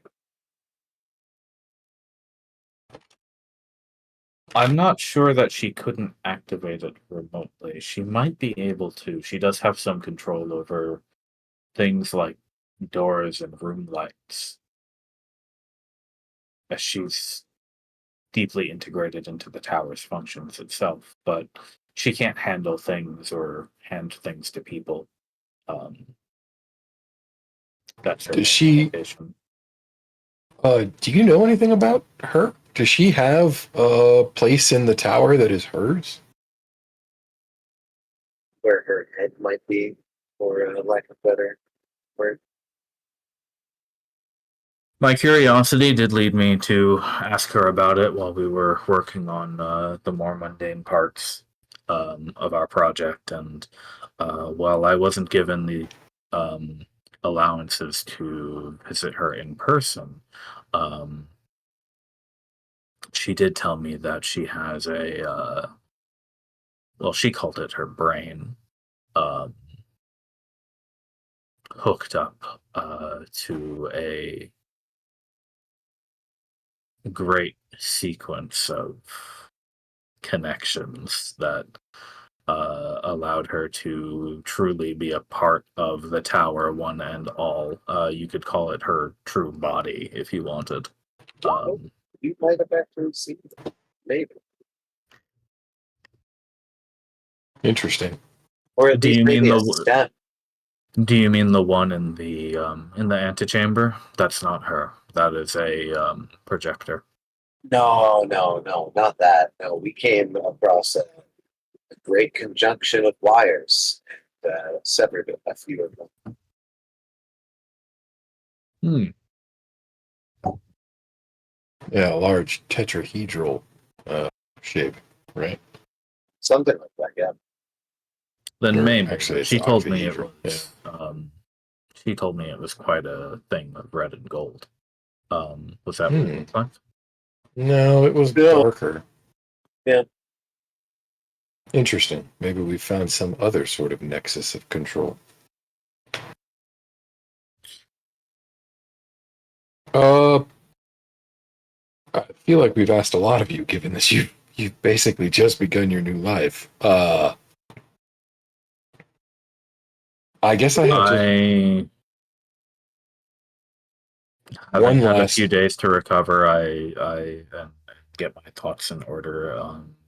Truly, it feels like I've just woken up um, 1,000 years later. Um, I know my voice might sound like that of a child, but I am still uh, me in here, I believe. Of course. I didn't mean to imply otherwise. In fact, rather instead, just to imply that we have an obligation to you. We appreciate the extra strain we're placing on you. That's all I'm saying. Um, I did have one last question. If you have a moment to expound on it, though, the heart of the device is the locus. You described it as being able to uh, probe other places, other realities, other planes for their truths. You want me to tell you how it works? Yeah. Very well. This was the subject of my study for many years, even before I came to Basalt. There were scattered tales about such a relic somewhere in the world, and eventually, my study pointed me toward here, actually, All Saints, where it was kept in a museum, um, very much unknown to its keepers, as I understand. just a trinket with a bit of history. A few battles fought over it here and there for reasons long forgotten to the people who owned it. But it was the genuine artifact, and now normally Mr. Montlarin, you yourself have told me that you come from a different world than ours. That's correct. But yours is very different from ours. Right. It is not this world. It is an entirely different place. To my knowledge, there's no family of Lauren here. Your home country does not exist here. Perhaps the shapes of the continents are a bit similar, suggesting that if our two worlds shared anything in common, it would have diverged, let's say, tens, hundreds of thousands of years ago, maybe even millions. I see. The Asteroid Locus gives one the power to glimpse into realities that are very close to the ones we are in right now. If I wanted to see a reality where instead of brown hair I had blonde, or instead of a man I was a woman, that device would give me the power. Normally with the arcana that we have, finding a world that is let's say close by to ours is very difficult. That's tantamount to impossible. There's countless worlds out there, and most of the time, what was that? Most of the time, it's pure luck whether you get, what you get at all. Most of the time, establishing a connection is almost pure coincidence. Right. So, the ability alone to potentially see other versions of yourself, potentially converse with them directly, is tantalizing already. You can imagine that if you or the professor here or myself, if we had many versions of ourselves, we could concoct our best ideas and defeat our scholars' blocks whenever we wanted, and share all our slightly differing notes on projects we were working on and find those blank spots we've always missed. The potential for just acceleration of knowledge is massive. It kind of seems like the effect of this artifact is at least within the Redshift, actually within the entire lands, the Redshift is touched. But I don't know. It sounds at least tangentially related to the abilities that Daymare was able to accomplish in his quote unquote taming of the beast.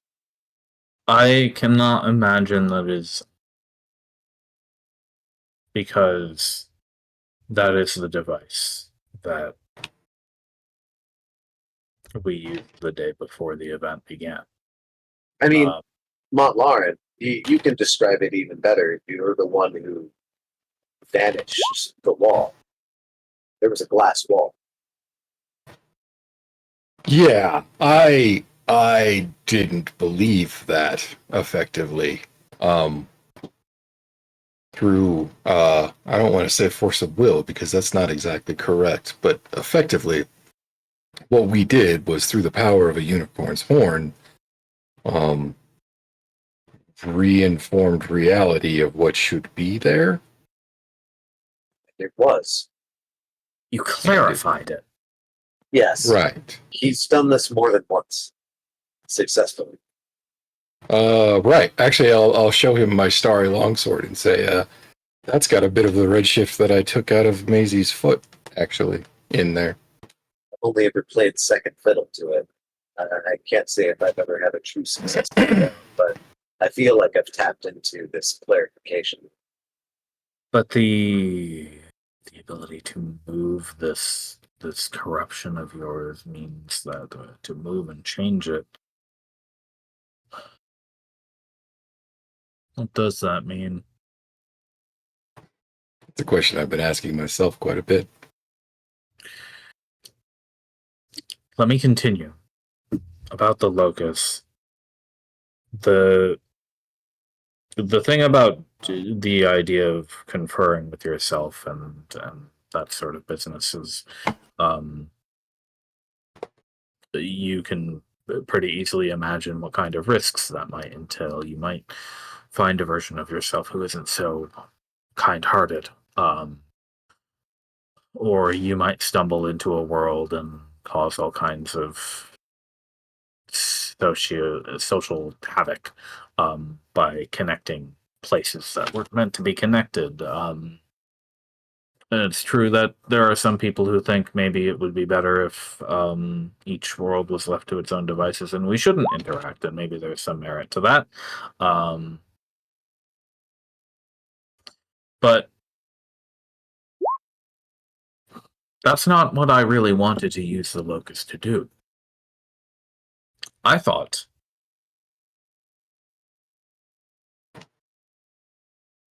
if you can reach into another world, what if one day I tripped and sprained my ankle?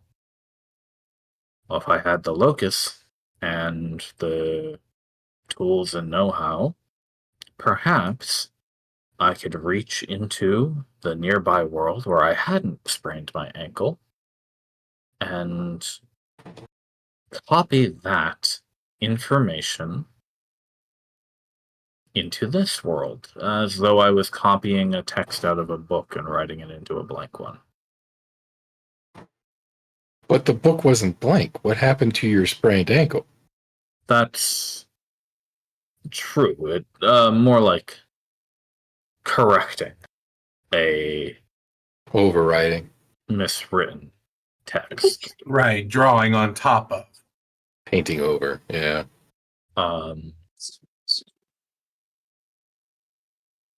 In theory, the other world would not be touched whatsoever. We'd simply be almost looking at it, not even touching it. Identifying the information, the nature of that world's its state, and copying it to ours. That's what the machine does. The machine reads and copies. It uses the locus to look, to scry on those other worlds, and find out what is true about them. Obviously, it's not so simple as just saying that something is true here and now. You have to the magic in the artifact itself is responsible for allowing us to make that change. The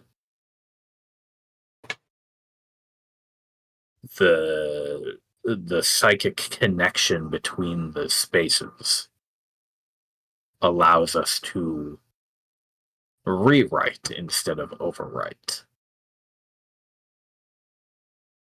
So that is what King Erditus asked me to do. He asked me to look for the worlds where his terminally ill daughter was not terminally ill and where all of her organs worked properly, and copy those for him. And that's what I did. I found several different worlds where Ceres was in good health, and took bits and pieces from each one, and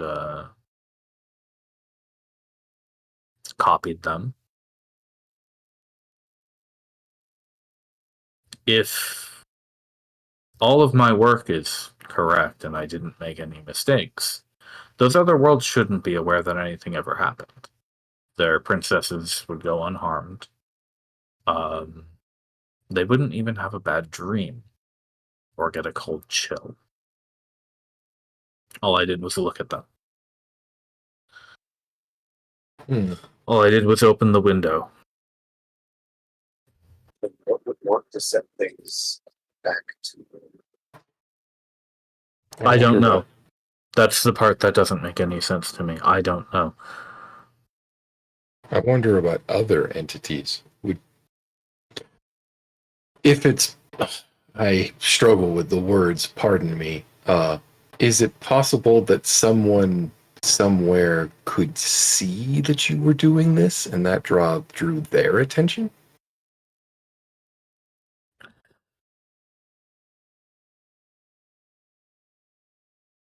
These kinds of high magic always have a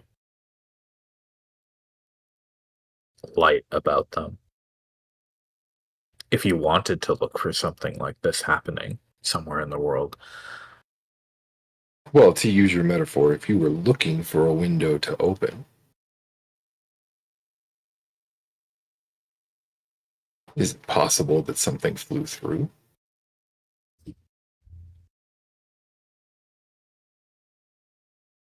like a housefly, Right.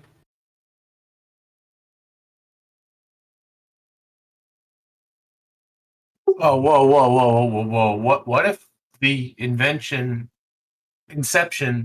what if the beginnings of the practice on this frame, this particular plane of reality of doing this means that nearby realities, there are other yous also doing that? Well, that oughtn't to matter too much unless you copy the same thing more than once. And it's been altered in the meantime.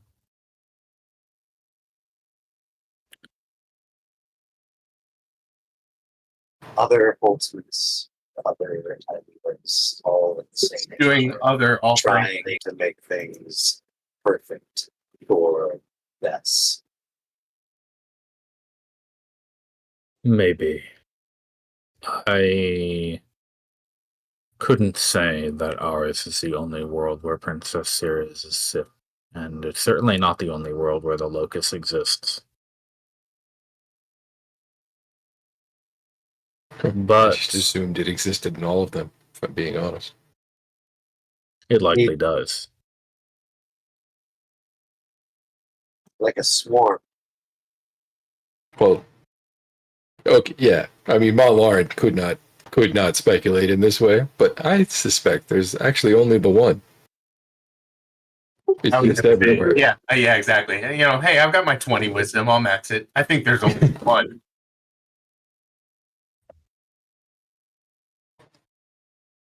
That's an interesting theory that the actual artifact is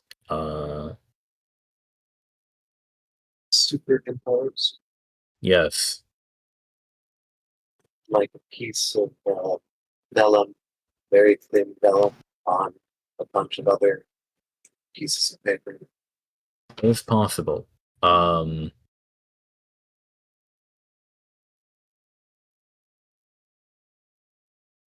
But to the earlier point, if someone noticed what I was doing, then I can't rule out the idea that they would be able to interject, but I do not know why anybody would want to do that. Well, apparently not in one body, but the heavens. Just shakes his hands. Right. We don't know what the heavens really are, unfortunately. so we can speculate on their motives anyway. Did we anger some divine creature? Was she perhaps fated to be ill and die before her 18th birthday?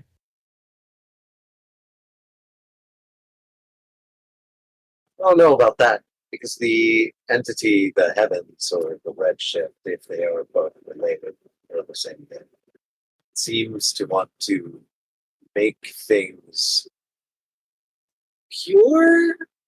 Like they want to leave Vesop as is, or at least did until the city vanished. That's honestly that's thrown a spanner in that whole That's sense of behavior. That's why I thought maybe it's our influence here that might affect the red ship. Yeah. My speculation is that the heavens is more opportunistic than deterministic. I feel like it capitalized on what you did, Boltzmann. I don't feel like it's trying to undo what you did. Do you know what I'm saying? Then what does it want? To what end? That's the thing that I've been struggling with myself. It wants to transfigure this land. It claims it wants to restore this land to what it was, but it seems incapable of doing so.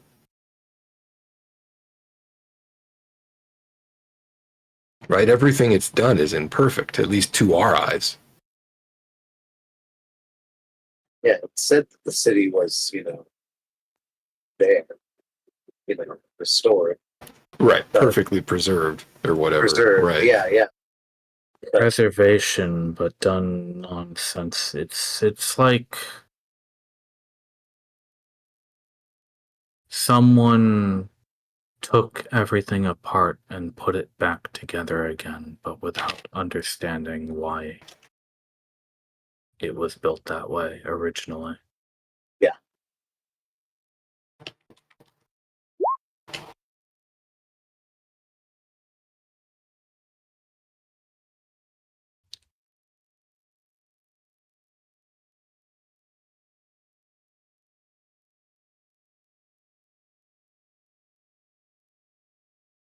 Yeah, I've tried to figure out its motives. I've even tried to commune with it, but it's incomprehensible.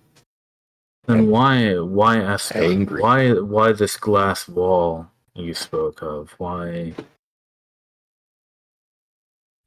that beast in Orvis? Why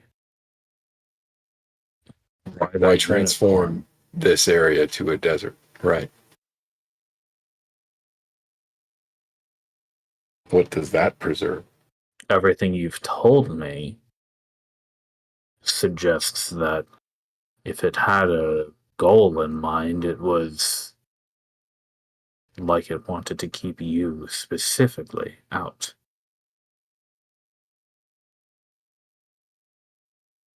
Right. Anything, according to Daymare, anything that you could convince it to be offensive is a target.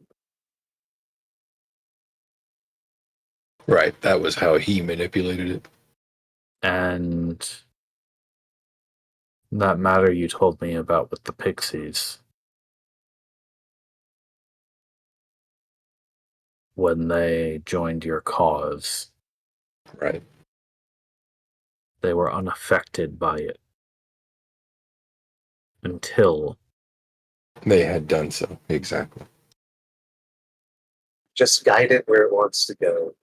Anything it needs of consequences. Yep. Apparently, we live in its grasp. whatever it is, it only cares about people who want to put an end to it. Who not even people who want to put an end to it, but people who see it as a threat. Right. Those who don't know any better are considered chaff or collateral at worst.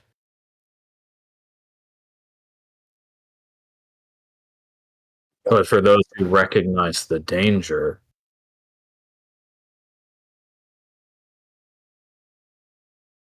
death.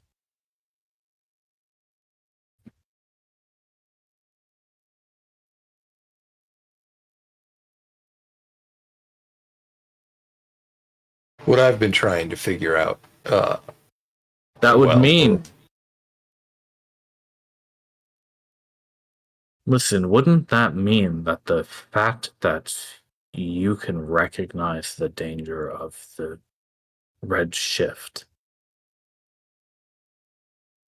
is a threat to whatever it is trying to do? Yeah, the moment something becomes especially aware of the redshift, it's the moment it becomes susceptible to it. And if you Even the mayor declare, who had some kind of control wouldn't just step out to the red show. But the logical step beyond that then is why does it behave that way? The question of why does it make the distinction between knowing and not knowing, intention and ignorance? right? Why does Would- recognizing it as a threat matter? Because that recognition, Maybe its nature is predatory and exploitative and That- sneaky. recognition call the threatens it.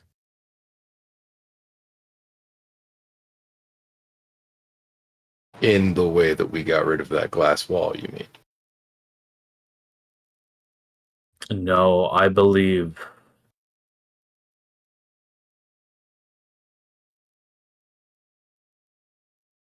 I was a little too overzealous to say specifically you, as though that wall was put there to repel specifically you.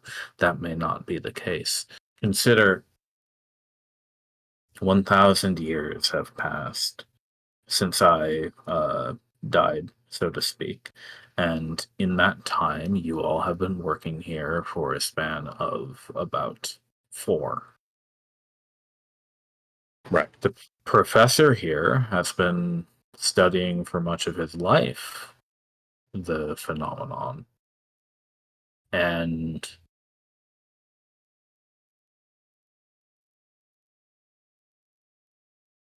he's only been alive for some 80 years. That leaves 900 years beforehand, where there existed no threat to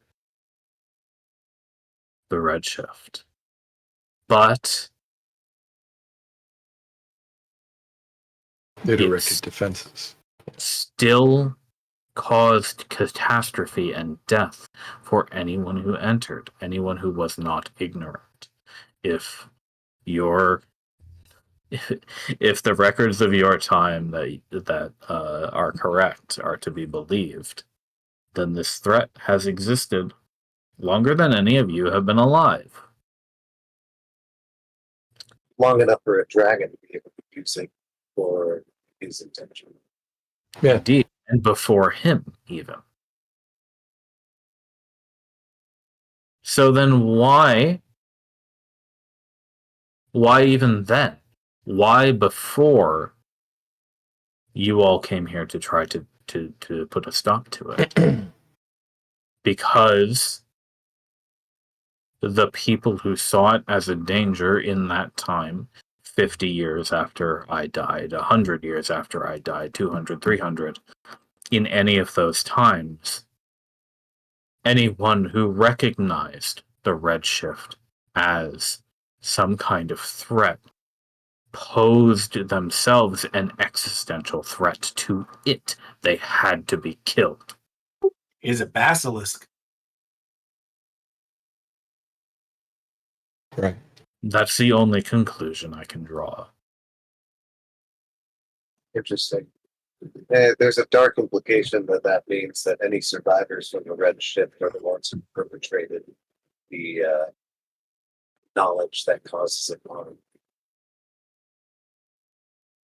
Well, if they were ignorant, they wouldn't know. That, Right, but that may indeed be so. But I believe people would have found threat in it eventually, and as they became more and more aware of its properties, likely become more hostile to it. And then a cascade would have occurred. Yeah, all right, we were That's hired, brought here, and then just a told guess. it's dangerous. Right. I mean, the expedition is that cascade, right? Yeah, that's what I'm saying. Like we perpetuated it by being. And it's Not too even late the- to put a stop to that. But I don't think putting a stop to that is something we should worry about. Because what we should worry about is why. Yeah. Why is an awareness of its danger an existential threat to it? What does our awareness, what does anyone's awareness mean? Well, according to some teachings, it is the seat of power.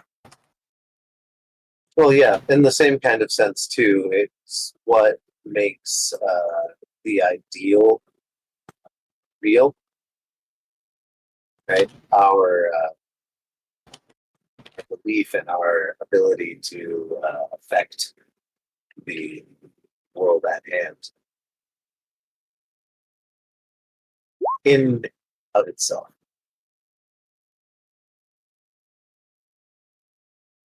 It seems like the locus just enhances that ability.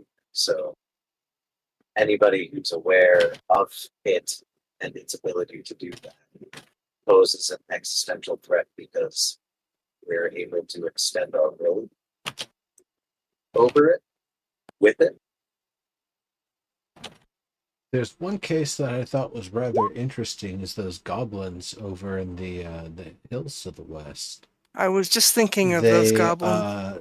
They recognized that the redshift occurred and told us that they just know how to navigate around the bad parts of it.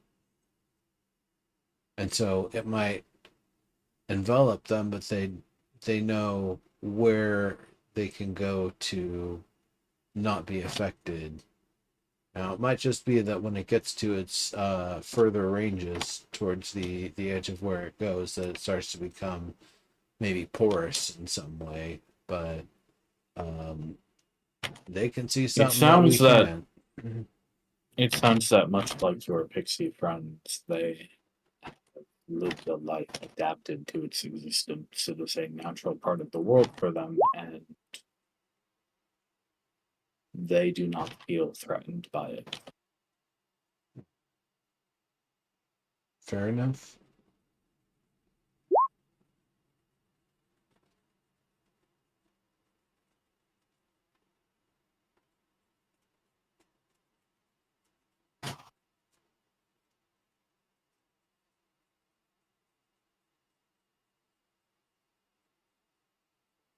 The I the like what supposition, as I understand it, is that our awareness of its danger gives us some sort of power over it.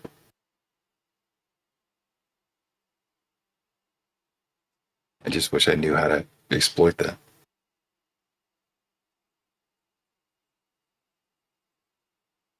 yeah, if only you could tell it to eat itself.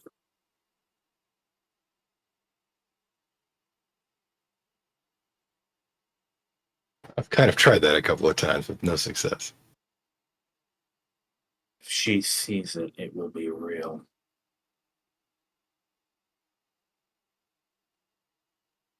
Yep.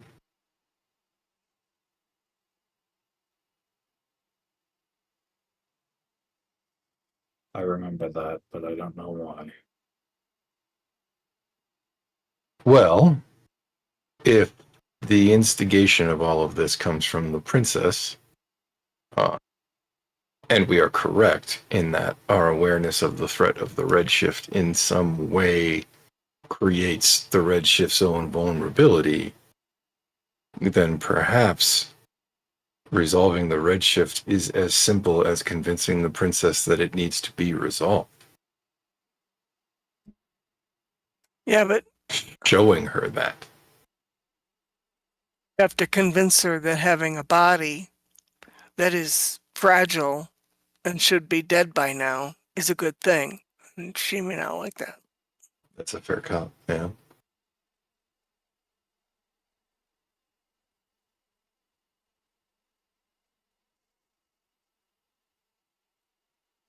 I would imagine her body's become heavily shifted by this point. I mean, the king didn't perform well too well. Yeah, I mean, to be fair, we don't even know if the princess survives. That's an assumption on our part. It just feels like a safe one at this point. I mean, yeah.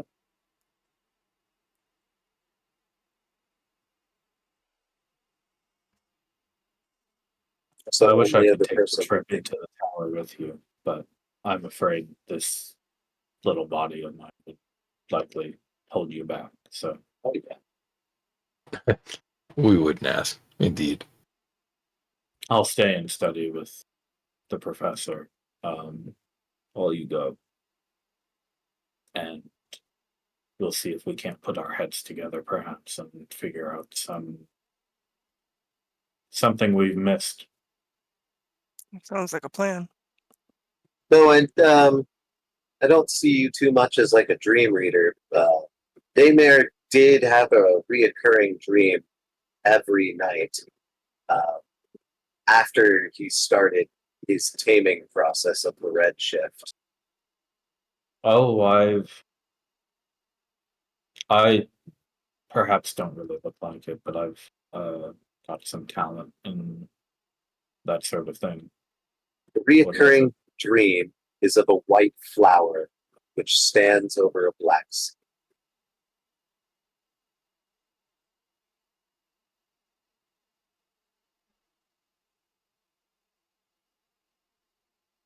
I can't say I've seen the same or that it means anything to me, but there's some familiar beat under there that I can't identify. Thought you would find it interesting. I mean, there are obvious implications, of course, the white flower in the tower.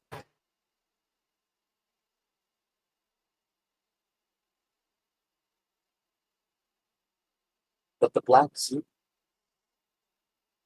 maybe infinity, possibility. Space.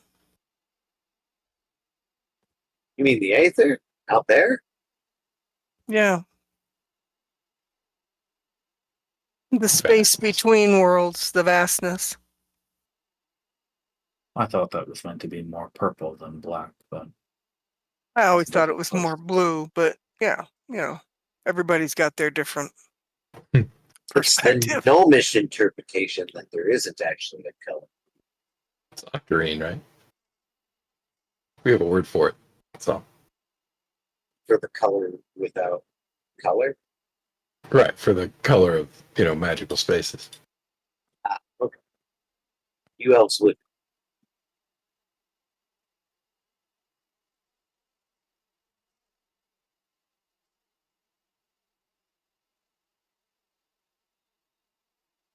That's all she wrote. that is. I think we're ready for next session. Sounds good, man. Thanks As for soon the as you guys session, dude. prepare your spells. Right. I looked at my stuff. I'm good. Yeah, I think the cantrip I'm gonna swap in is going to be Blade Lucy. Ward, so that way I can send somebody a remote get your ass kicked less for a turn. Okay. Um, I'll have to add that one because it's not in the list. right. Really? Cool. Yeah. Wait, where did you get that Some- from? That's why I'm asking. I'm like, well, then where the fuck did this come from? Maybe you had to add it. Maybe I did. It would have been literally at the beginning of the game because that's when I got it. So Yeah, some of the I can't see it in the compendium myself, so yeah, it's probably just not there for full reasons. Okay, that's it for this week. Thank you, sir. Next time we will pick up on your teleport circle, however you want to do it. Sounds good. cool. Cool. Thank you, sir. Yeah. Sweet. Thanks, man. I think that'll be next week if everybody's free. Okay. Yeah. Right on. Let Dex know that I might actually want him to come with. Okay, we might be able to work something out. All right. Cool. All right. Well, see you later, everybody. Thank you very much for DMing. Thanks, everybody, for playing. And a good Hell yeah. Thank you very night. much. Yeah, Thanks for thanks. joining. Dope. Thanks, Yep. guys. Thanks, everybody. Thanks, sir. Cheers. Night, everybody. Good night.